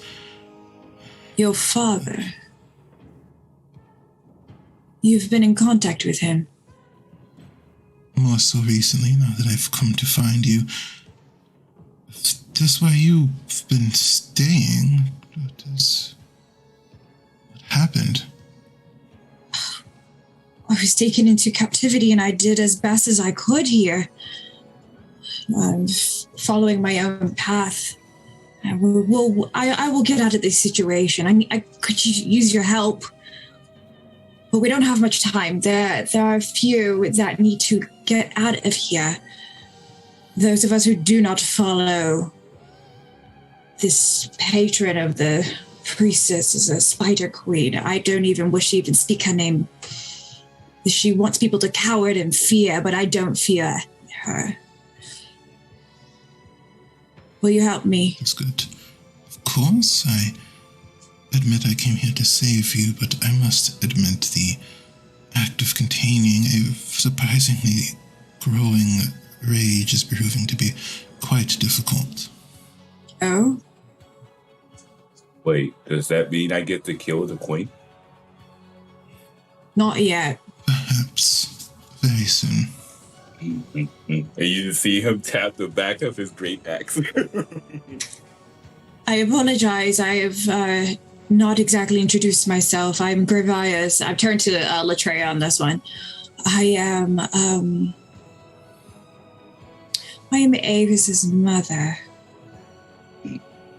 It's nice to meet you. You can tell that they struggle in common, but you also can tell that they're not a normal humanoid with their height. And he says, whenever you want for us to do, I'm here to help. I appreciate that. Are there more of you? They are currently looking for you at the moment, but are there others here that you wish to not have harmed? Yes, there are, as I said, a group of us, a small group of us who wish to get out of here. I will send word of exactly where their location is so that perhaps maybe your compatriots could help. But as for right now, I shove both of them into the cell and I close the door. You need to figure your way out of here. Oh, simple. I'll break it. Avis will cast prestidigitation to create a very small stone with the image of a white dragon on it and hand it to his mother. My companions will recognize you as being an ally of mine with that. I would strongly recommend you not return to your priestess's side for the moment. Why would you say that? That if I don't return, you know that she'll kill me. If I answer that question, things will be very difficult for you, but I can assure you it won't be a problem for very long. I will give you 3 minutes. If I don't see anything change in 3 minutes, I will have to return to her side. Of course. With that, I turn on my heels and walk. So I made the sound of the gate so they know that I closed it. I didn't lock it, but I end up walking back to the guards and following and giving them 3 minutes. I'm going to kind of deviate from path until I either see something or I return back to the priestess. Okay. Well, I think there is a queen that is owed a visit, don't you, Latreia? Yes. Retribution. And you see them try to snack their chest, tilt their head from side to side, and you see their body starts to grow from its 9'5" size individual to around 17 feet tall as they used to giant might to pretty much just smash through the door. Okay. And we're going to pause it on this scene and go back to the town. So, stealthing through the back alleys of the city of Elfrig, we have Elliot and Sloon, who are disguised. They've shifted their changeling form to look like generic drow. And then we have Ice and Jesse. So, have you continued towards the palace, or I believe so. Okay. Yeah. All right. So you all take a turn to get onto the main road. Well, here you have options because you can either turn onto the main road now and try to take the road that takes you straight to the palace. There are going to be checkpoints and guards. You could also try to get around those by continuing down the alley, which ends at the palace wall that extends around the palace. So you could try to find a way over the wall, through the wall, or, you're stealthy folks. So I like Ice's advice. We stick to the alleys as much as possible. Okay. Yeah, I agree. Okay. So if you'd like to stealth, let's see. Go ahead and do a stealth roll to see if you can get past the wall without detection. And then you're going to have to climb the wall. So that'll be a separate roll. See how you do with that. 18 for stealth. Okay. Is pass without a trace still going? I believe so. I believe so because you haven't, I think it just goes until you. It goes until 8 hours. Oh, right? about up until an hour. Okay. It says up to 1 hour, but it's definitely been less than an hour. So. Okay. All right. So then 28. 23 for Jesse. What do you add with pass without a trace? 10. Plus 10. Plus 10. All right, so it's 39 for Sloon. Whew. And that's a Right. 41 for Ice. That was 10 as well. We are the knight. We are secret. Yeah. So now go ahead and roll either acrobatics or athletics for climbing the wall. Jesse's popping out the wings and he's going to fly over. Okay. Sloon. He's happy to take yeah. Elliot or Ice as well with him if they want. Sloon is just gonna float up because she has the shoes. While you all fly, Elliot will literally just climb this wall. He did get a 17 total, but I imagine he's still looking at you what the fuck? Jesse's just gonna. Sloon is probably floating next to Elliot and is just like, "What's up?" Jesse's sort just of back gonna, and forth.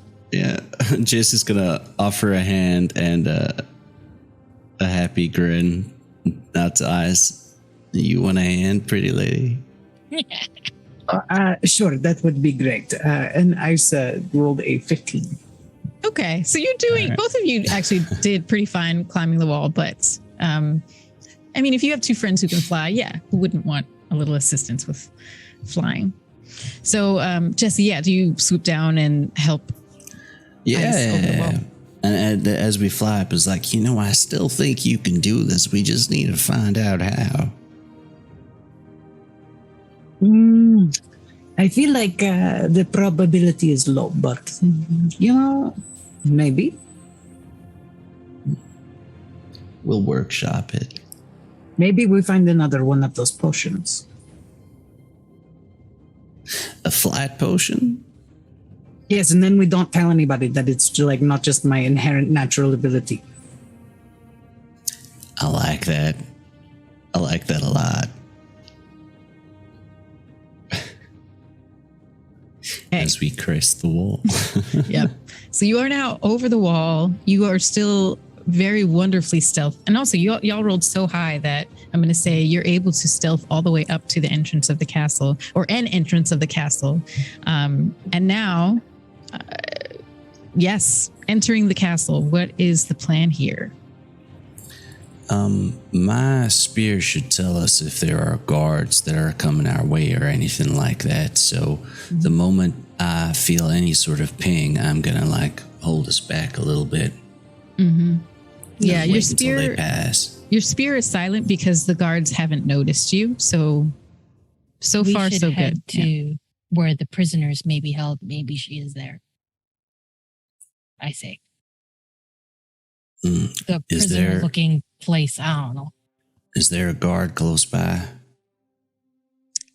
So if you're coming towards a side entrance instead of the front entrance, then you'll see that, yes, there is a side entrance that has its own door, and there are two guards who are at that door. They don't see you though. So, Jesse will very quietly say to them, if someone can come at them from the other side, I can stun one of them, and then I can get them to we can collectively encourage them to tell us where they keep the prisoners. I take one, somebody takes the other. We only need one alive. Oh, Snow, dear. Would you like the honor of taking out this one in the sneak attack, or would you like me to do it? I will leave the choice up to you. I mean, we could do both. Like, you take one, I take the other. The other one would be less alive, I guess, while the other is alive. I was planning on stunning the one so we can interrogate him. Oh, well. You know what? I will let you do this murder, Sloan. I will let you have this one. I love watching you do it too. It's All just, right. it's beautiful. Okay, I will do the murder. I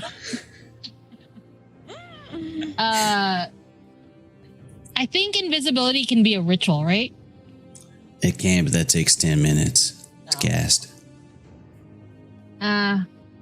Well, I'll use the spell slot that I have to turn invisible and sneak up to one of the guards.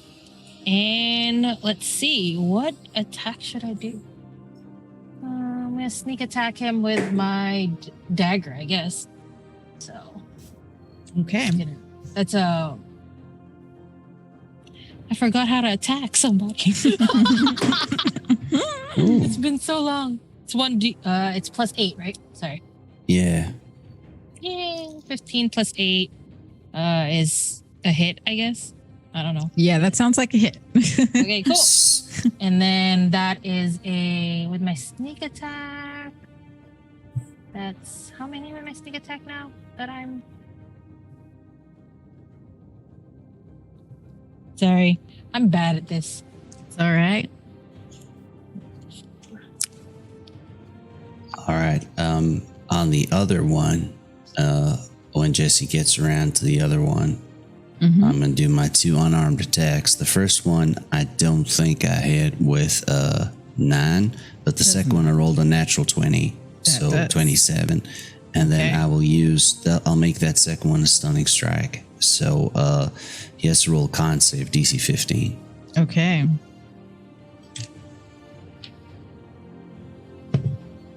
He does not make. Wait, con save, you said? Mm-hmm. No, he does not. Oh, whoa. He makes it actually, yeah. All right, Exactly then 15. I'll burn a bonus action to do a flurry of blows and try stunning strike him again. Okay. All right. So with my sneak attack with that guy, it is a 28. All right. That hits. And Jesse, he made that second con save as well. Okay. I haven't rolled to hit just yet for the second for the stunning strike. So I get 2 hits in that. Oh. And you both does a 13 hit for him? Does not hit. Okay, last stunning strike. Oh, that I'm pretty sure it's 24.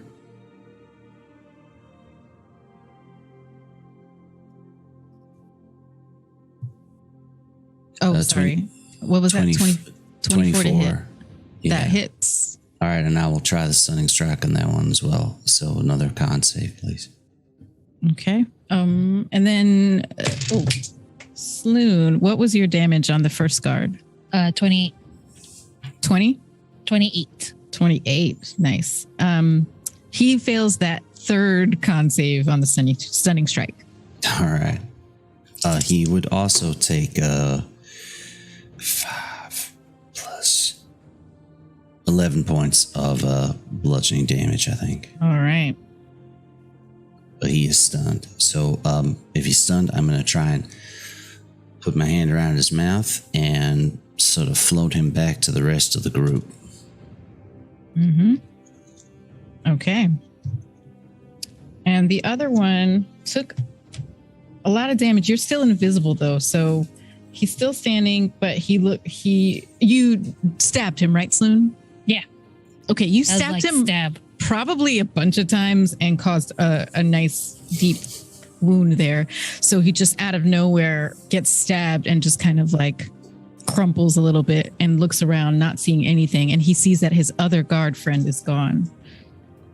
Jesse, you bring him over to a hiding place where the group is? Yeah. Okay. And the rest of you see Jesse bring this stunned guard over. Is the other guard still alive? Or there Yes. are any other guards still alive? Those two that were outside are both still alive. The one that Jesse has is incapacitated, and then the other at stunned and incapacitated, and then the other one is just heavily bleeding. Yeah, I'd like to try to finish that job. Okay. So I'm going to stay actually where I am and stay out of sight and use my vicious longbow to try to... Yeah, that's a 22 to hit. That hits. Okay. And that is going to be 8 damage. Okay. Your bow pierces him in the shoulder, and he just cries out in pain. And just seeing this attack happen from people that he can't see yet. Yeah, Okay. that's me. Jesse, what would you like to do with this? Would you like to just kind of stow him somewhere? Well, my hand is around his mouth, and while he's stunned, I'm going to take out some of our rope from a pack, and I'm going to bind his hands. Okay. I guess I'll also get some cloth or something and just muzzle him. Okay. Yeah, you're able to do all of that. And you've taken this guy out, especially once you've tied his hands. He's going to auto fail strength and dexterity saving throws. He can't speak.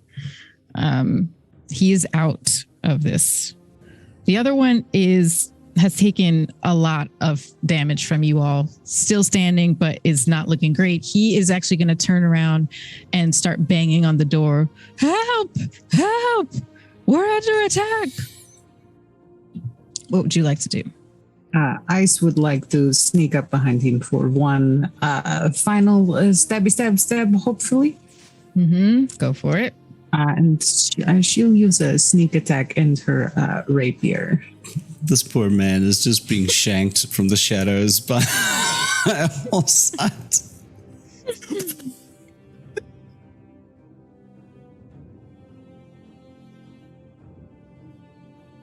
Earth today.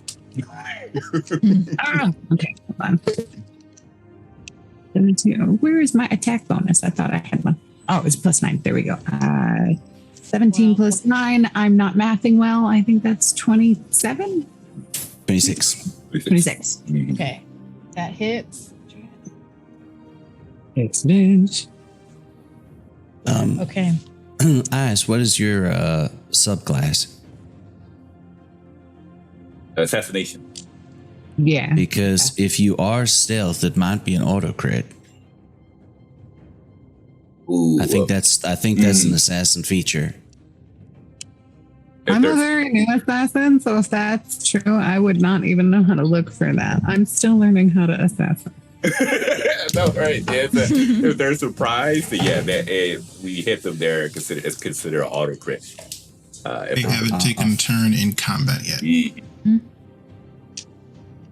Oh, they have it. Yeah, it isn't.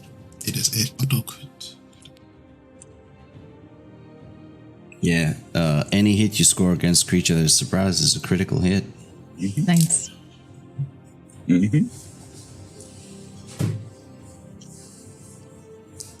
That's a lot. That was 23 for the sneak attack is 5d6, so that was 23 is what that came out to.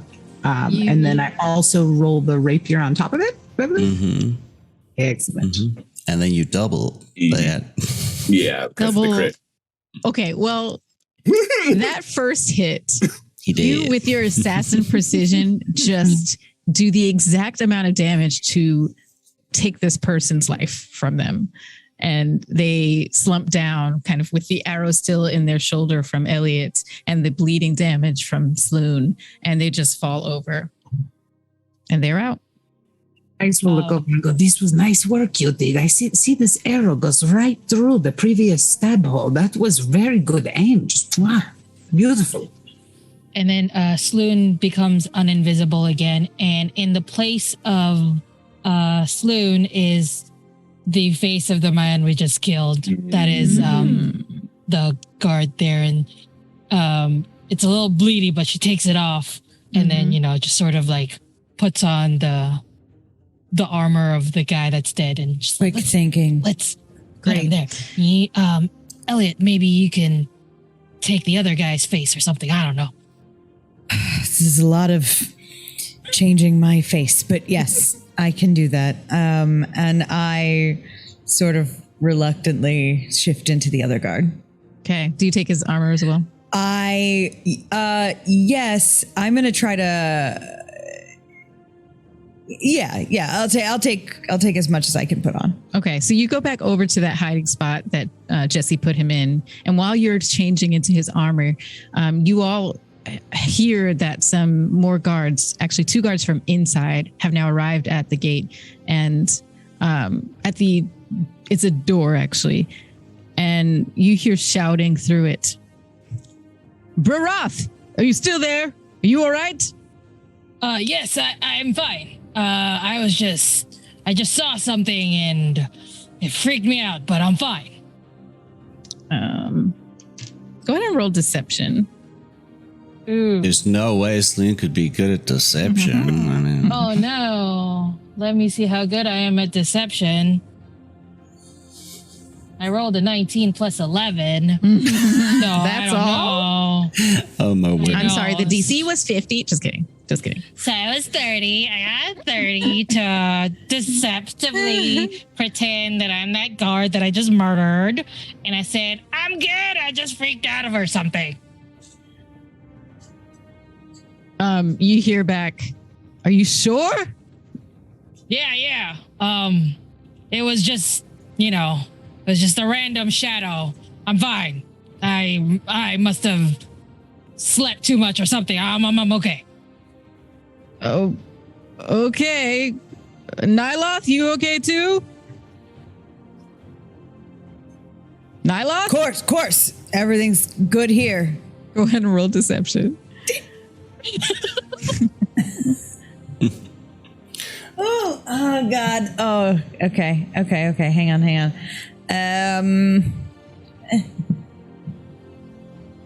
19. Okay. All right.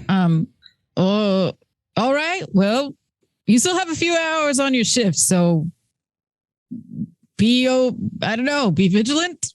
You be vigilant. And you hear them walking away. No, you be vigilant. Jesse, meanwhile, has hopefully called Ice over, and Jesse has got the man on the ground, and he is sort of like sat on his chest, and is kind of looking at the guy, and was looking at Ice and looking at the guy. Now, fella, you might be in a whole mess of trouble, but you can still walk away from this alive if you catch our men in here. He just looks up at you with his mouth binded in his hands and feet tied. He just is like, Now, Ice, I don't think he's been real nice to us. Would you like me to start removing body parts?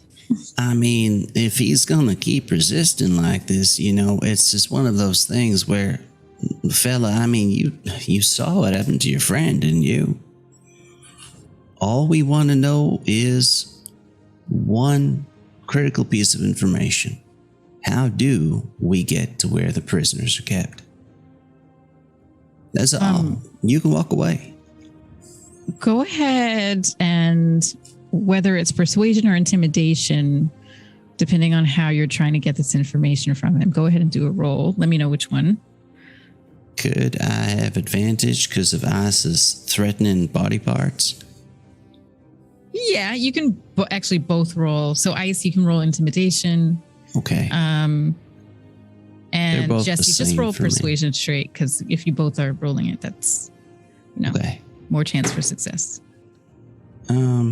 That's not a great roll without the advantage. So that's Okay. 7. All right. And Ice, how'd you do? 15 for me. Okay. So he continues to ignore you, Jesse, but Ice, then you step in and put that face on. And he says, Well, I think he wants to talk now. It's wise. I would definitely answer the man's questions. So I'm gonna take this gag off you real slow, like, and I mean, she can probably kill you before you blink. So if you try and yell or anything, I wouldn't recommend it. We good? Jesse will take the gag off slowly.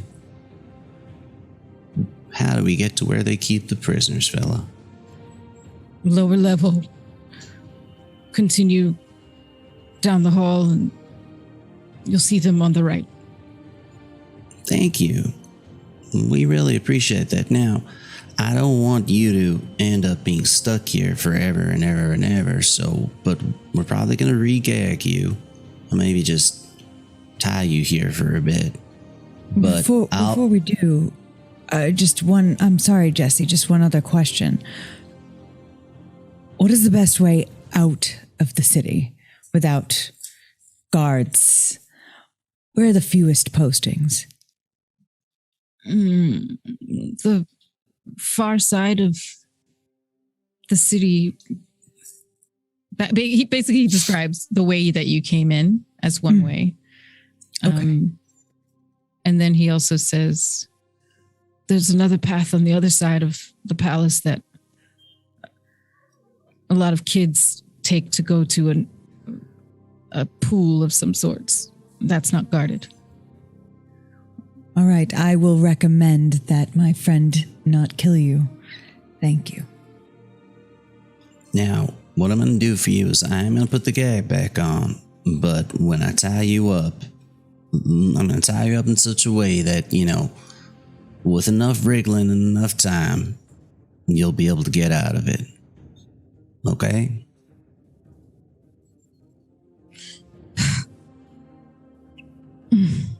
Fine.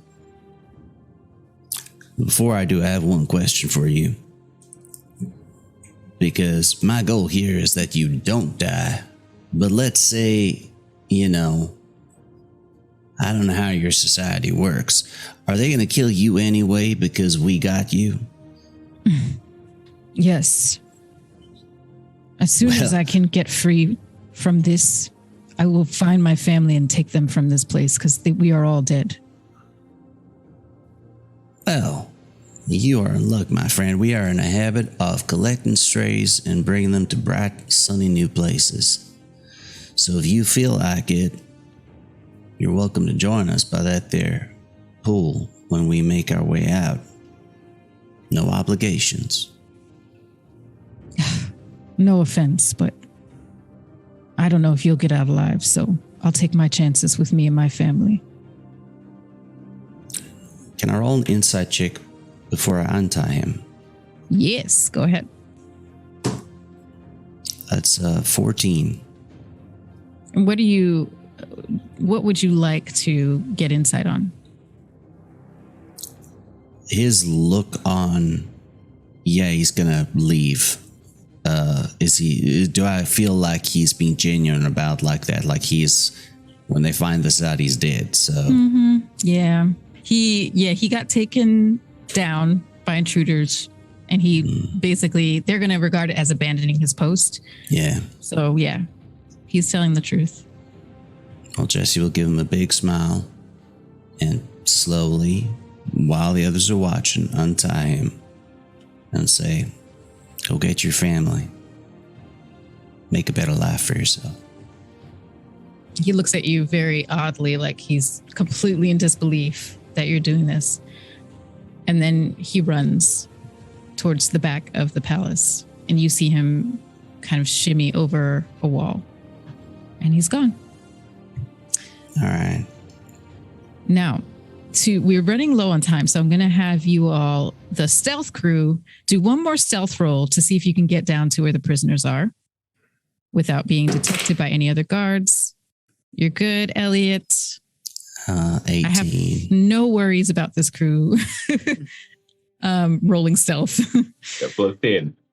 I mean, we got what was it, 41 that melee rolled? Yeah.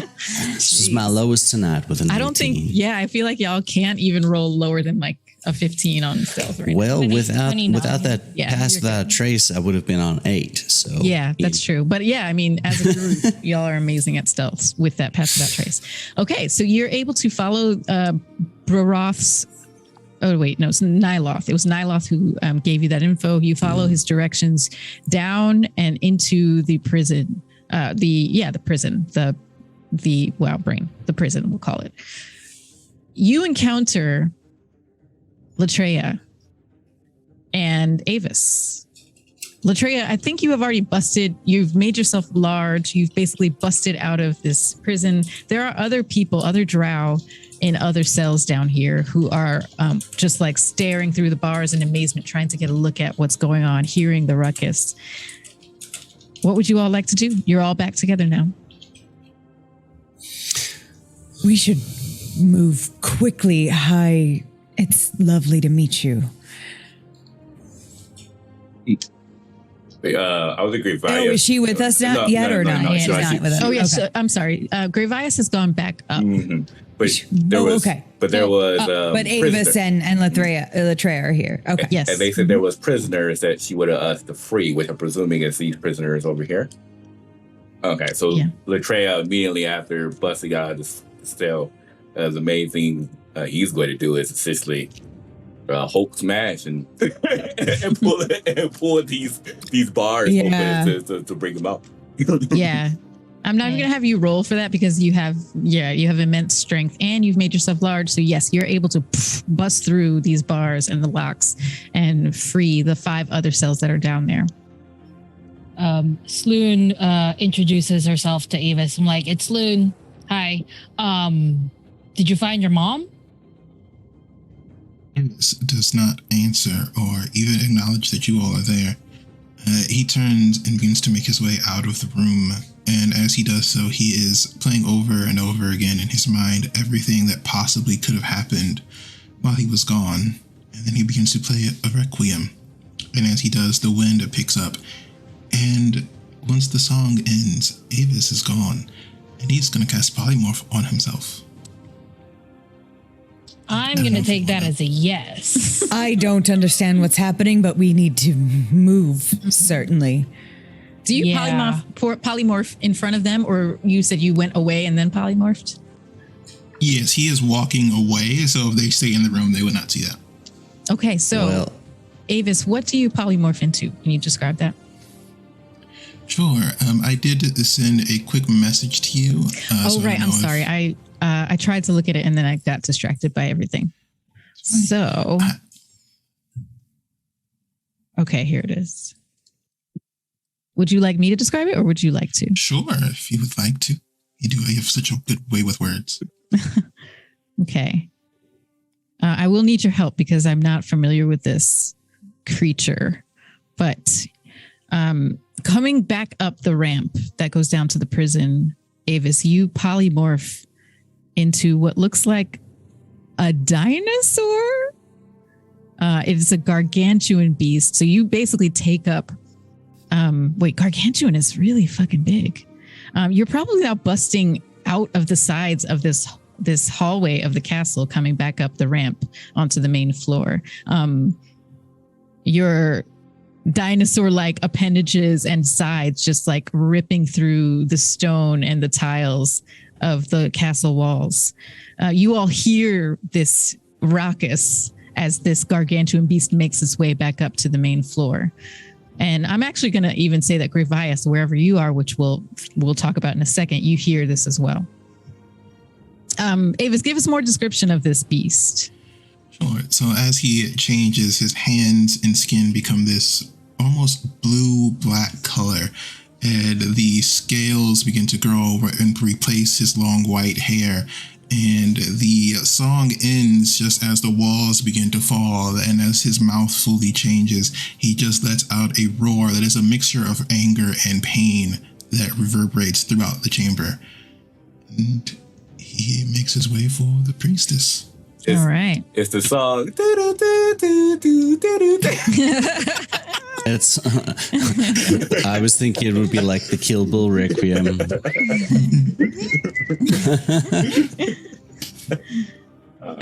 Yeah, so Avis, you rip your way through the walls of this castle, and it is pandemonium when these warriors start to see you. Some of them have bows and arrows, and they try to hit you. I'm actually they're just gonna start trying to. Are they anywhere close to me?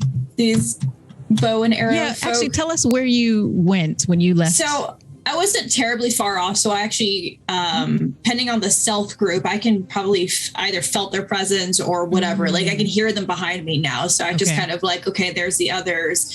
I'm keeping straight ahead. But when I start hearing that requiem, I kind of stop for a second and take a pause and go. And then I just hear the roaring and I'm like, oh, no. So I see the bow and arrow people like basically like get ready to notch up and pull. I'm going to look over at 2 of them, maybe. Let me see. How many can I? 3 of them. Up to 3 of them. Nice. And basically whisper, you're not going to want to do that. And I'm casting Bane on them. Up to 3 creatures of your choice you can see within range and must make a charisma saving throw. Whenever a target fails a saving throw, makes an attack roll, which I'm assuming that's about what they're going to do. Before the spell ends, the target must roll a d4 and subtract the number rolled from the attack roll or the saving throw, whichever you're doing. Okay, so charisma saving throw. What's your DC? 11 or higher. Okay. So first one fails.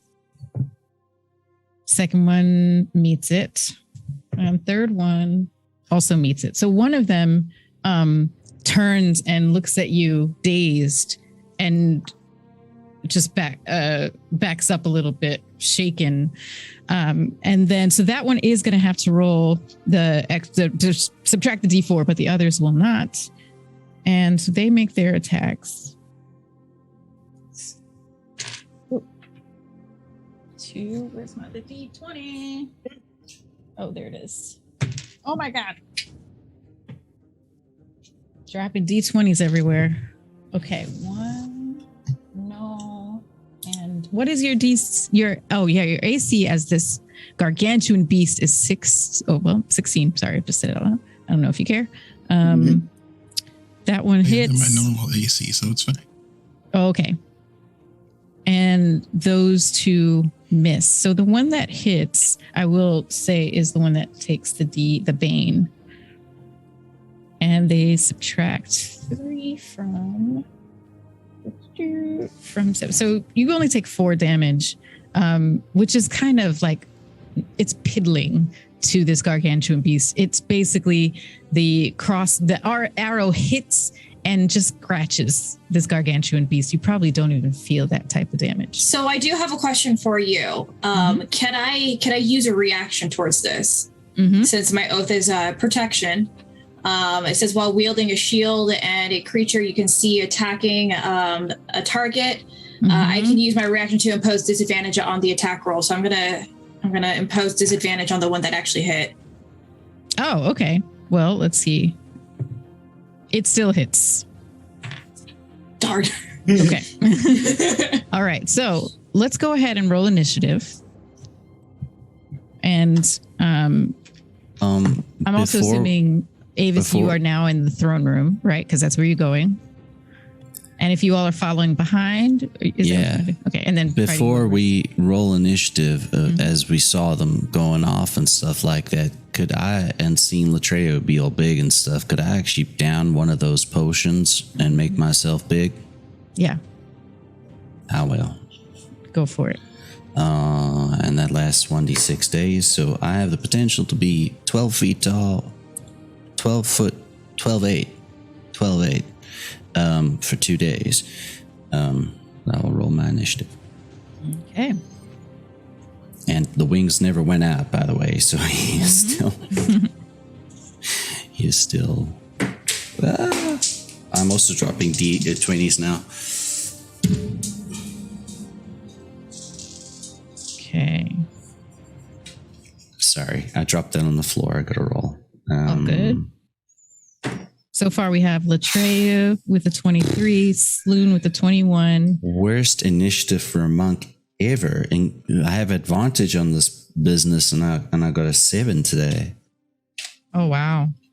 Oh, oops. Gravias is after Sloon with an 18.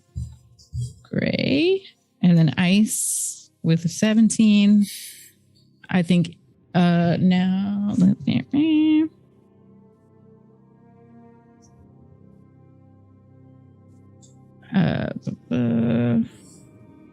And then I think I got everyone. Oh, Avis. Oh, wait, sorry. Elliot is 10. Okay. Avis, then Elliot, and then Jesse. So, Latreia, you're up first. What would you like to do? Right. Latreia is when they notice that they hear a noise like of a bestial nature is very unique. Kind of turns their head to the side because I don't think they recognize that type of roar before. They can tell it's animalistic, but maybe something they have been approaching the forest. Nevertheless, they'll look towards the group that says, follow suit. We will lead you out of here. And then you just see them start running up the stairs, most likely to where I guess they see this giant dinosaur roaring at the at these archers, and so they probably would try to go after the archers and slice them down if possible to, create a distraction and such. Great. Okay. So, yeah, I'm going to say that in the interest of time, you are able to get up there and still take your action. Okay. All right. Perfect. So I would just roll. I'll go reckless, so I give you advantage. Take out for a reckless because that was a natural 1. Much better. So that's a 20. Oh, and of course, as a bonus action, they will rage. So that will, of course, give some extra attack. And that's a 22 to hit. I'm presuming that hits. Yes, it does. Perfect. They're humanoid. Oh, good God. Okay, the axe is about to go crazy. Then. Okay, good to know. I need 5 more.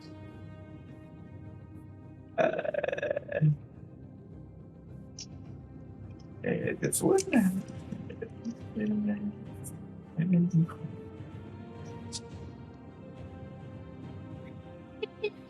All right, please.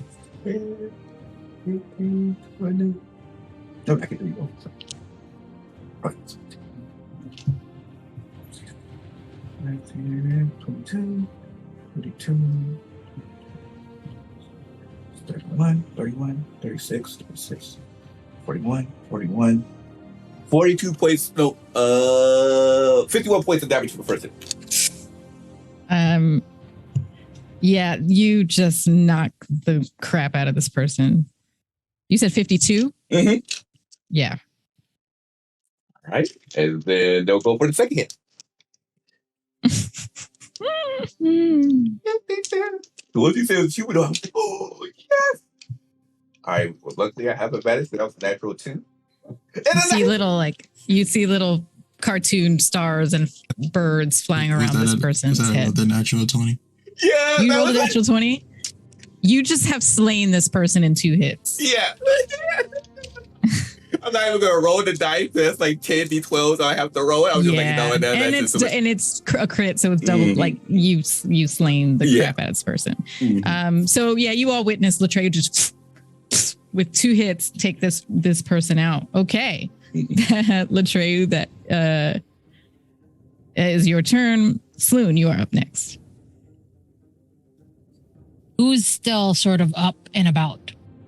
There are 2 warriors that are kind of near the entrance of the prison where you're coming up the ramp from, like where the they were like basically the dino has passed by them.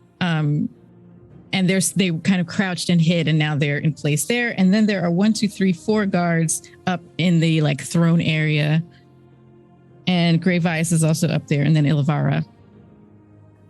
So there are 2 guards that are closest to you. Okay, so I am going to firebolt, not fireball, firebolt. Mm-hmm. One of the guards with my magic stuff. Let me roll to hit. 2 plus 8. I hate math. That is 21 to hit. All right. That does hit. Yes. Then I'll roll the damage for 2d10s. That is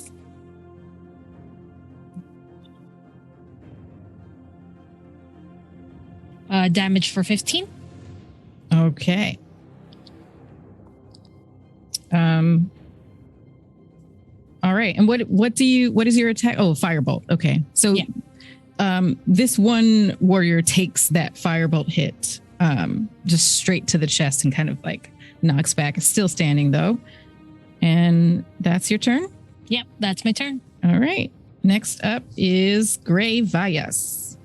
I'm hoping that I'm making my way as close to Ilvara as possible. All right, yeah.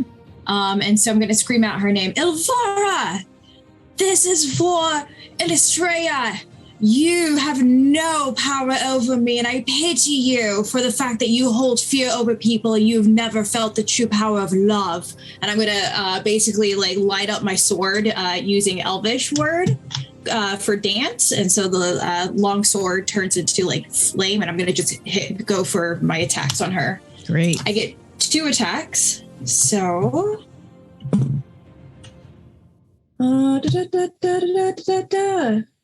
attack. Does a 19 hit? 19 does hit Illustria. Yay! I'm gonna roll the second one just so I could do all the hits together, and then I'll do the damage. 23. 23 to Ilvara. Hold on, no, that's the second attack. So I'm second attack hits. Yeah, I'm assuming those 2 hit. Yes. Cool. So that is 6 points of damage, and it deals. Let's see. While sword is ablaze, it deals another d6. 2d6. 6, 7, 8, 9, 10, 11. 19 damage coming in. All right. So Ilvara takes these sword hits from you. And 19, you said? Yes. Okay. In response to what you called out, she says, I should have known. Scum like you, surface dweller, would turn on me someday. And then as her reaction, she's actually going to throw her hands up, and just as if lifting something from the depths of the earth, she throws her head back and just black energy shoots out from her. And you all see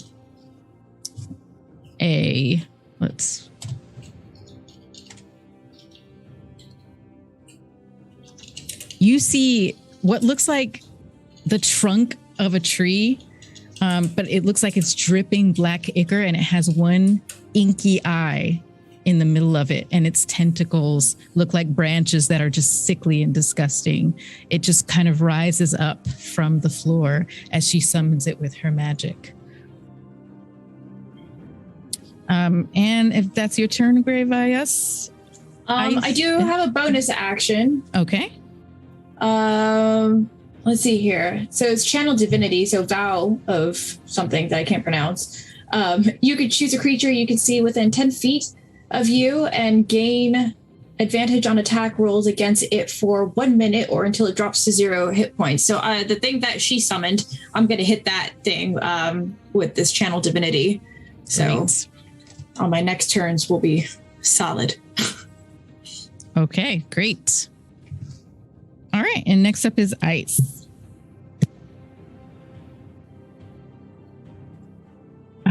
I am going to do something very simple. I'm going to stealth out of this and move closer. So I'm just going to try and get as unseen as possible now that I have just witnessed the tongue lashing that my friend's mama took. I'm going to go up and defend her honor in sneak mode, and I think probably act next turn, but I think this turn is just going to be stealth and travel. Okay, so you're just stealthing over. All right. I'm not even going to have you roll for that because you're so good at stealth. And we are actually going to take a very quick break, but we will finish this battle when we return. All right. In just a few moments. See you all very soon.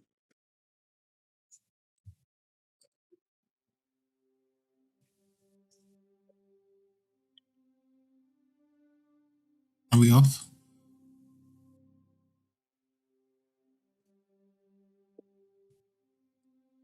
Okay.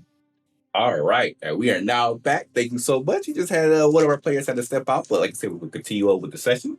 And with that, Elisa, take it away. Okay, so we're in the middle of battle. Ice, you were stealthing. Remind me where you're trying to get to, closer to Ilivara? Yeah, she's gonna stealth as close as she can get to Ilivara in one move. I'm not quite certain how far away she currently is right now. Mm-hmm. I honestly don't even think you can roll poorly on a stealth roll. So I'm just going to have you get to where you're trying to get to. And I think that you said that was going to be your turn this time. Yes, because I think I'm going to save a bonus action because now that I'm close to her, if she tries to throw anything at me, I want to be able to dodge. So yeah, that's going to be okay. All right, cool. And she is up after you. So, but you stealthed so she doesn't immediately notice you. It is Elvara's turn now. And at the end of Ice's turn, I would like to do something. I would like to use a legendary action to do a roar, which means that everything within 120 feet of me has to make a wisdom saving throw or become frightened. Oh, are you able to do that? You said as a reaction? Mm-hmm. Yeah, it's a legendary action, so they can be done after other people's turns. Got it. Okay. A wisdom saving throw of what? Wisdom save DC 19 or become frightened. Okay. Does that include your friends? It's everybody. I rolled a 19. Nice. Latreia just shrugs. What was the roll? The wisdom DC? save. 19 wisdom. No, I do not make that, so I will have to use a bonus action at the beginning of my turn to stillness of mind. Thank you. He's angry. He's angry at the moment. I'm sorry. He's angry. It's all right. I don't think T-Rexes have the highest mental stats, so it's all good. It's all good. It's all good. Ice has rolled a dirty 20, and she's going to set these dice aside that has been very kind to her today and remember which one it is. Oh, yes. I have made a personal remembrance of you have rolled me 2 natural 20s in 4 turns. You are precious to me right now. So 1, 2, 3, 4, 5, 6. So Ilvara made that check. So far, so that's 2 more, 3. Okay, so 4 of the nearby drow warriors also made the check, but 3 of them, did I say 4? 2. Wait, math. 1, 2, 3 of them failed it. So the other 3 made it. So 3 of them are frightened now? Is that what you said? You get frightened from it? Okay. All right. Okay, so let me just grab my little frightened card. Okay. Boom. There we go. So those 3 warriors, being frightened by the roar of this dinosaur, just kind of stumble backwards and try to put distance between themselves and you, Avis. And now, Ilivara, on her turn, she's going to make 2 scourge attacks, which is melee. And it's going to be on Avis and Gravias. Oh, she got that tentacle whip? When did the Hari entered this place? What's going on right now? I mean, Oh. it literally is a dry whip and a tentacle whip, yo. It's great. So Considering the cast, I feel like it's pretty on brand. Yeah, that's true. 23 and I mean- 19. 23, does that hit Gravias? Yes. Okay, and 19, does that hit Ice?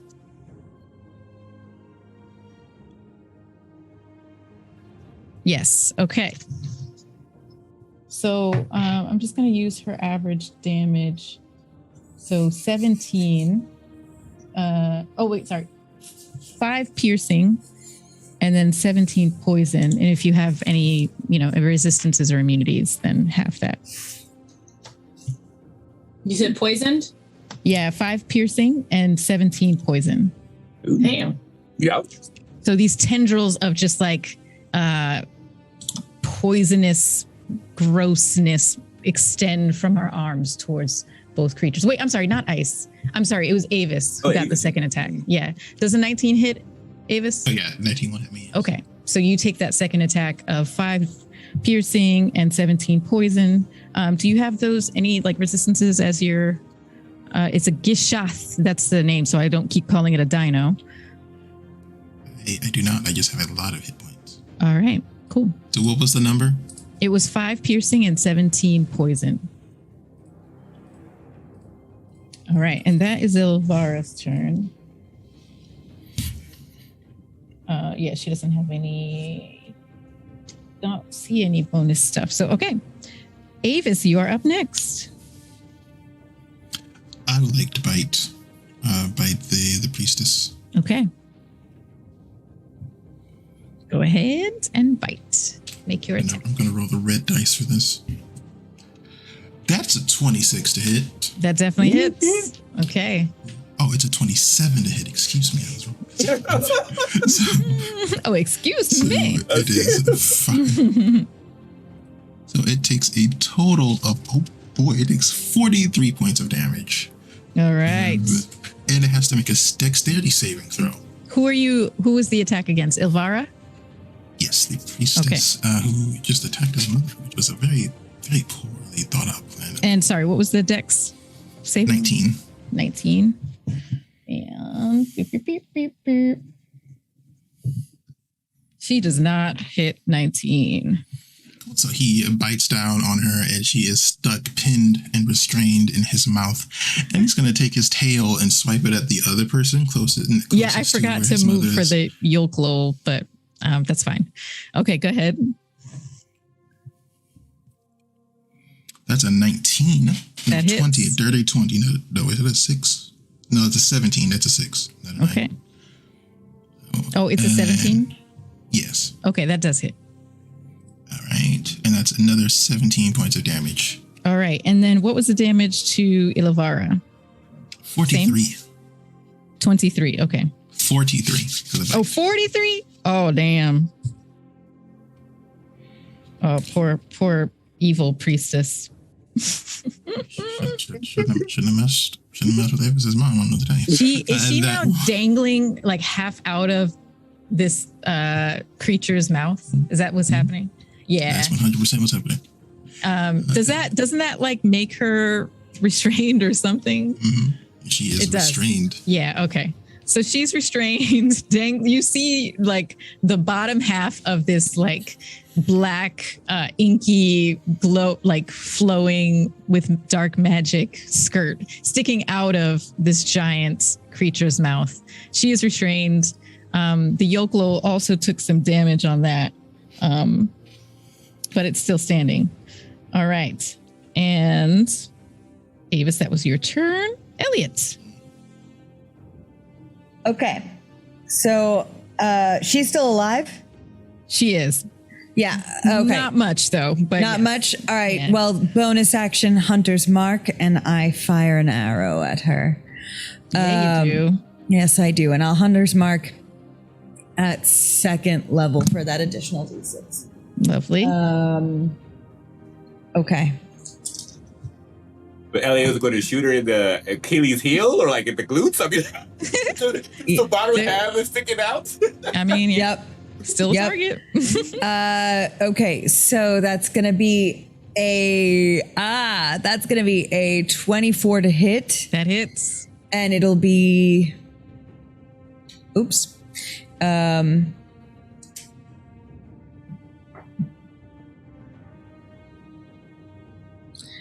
That's gonna be 10 damage total. Okay.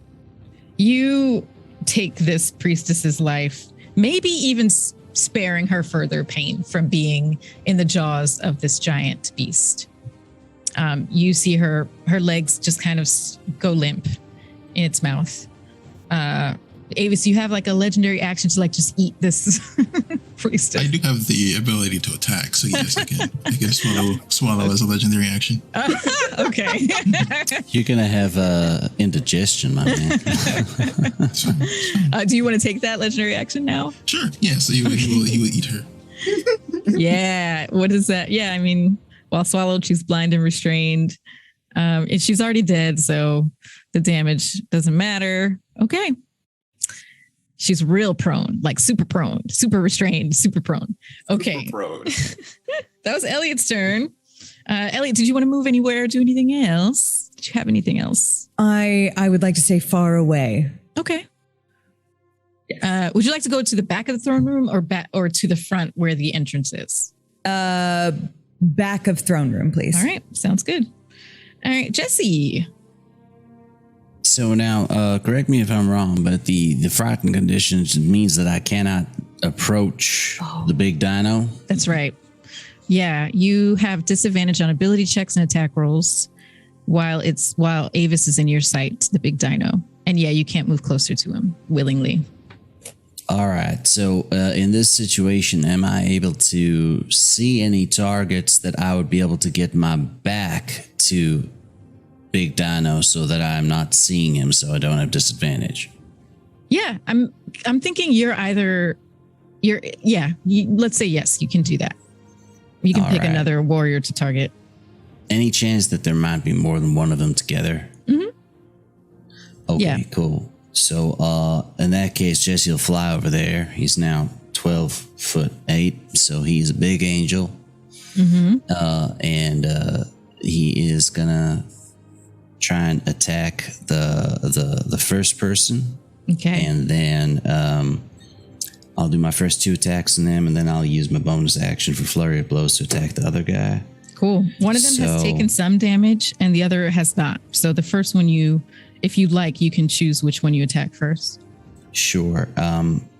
That'll be a 27 to hit, and I'm gonna burn a key point for stunning strike. Mm-hmm. So DC 15 con save. Yep.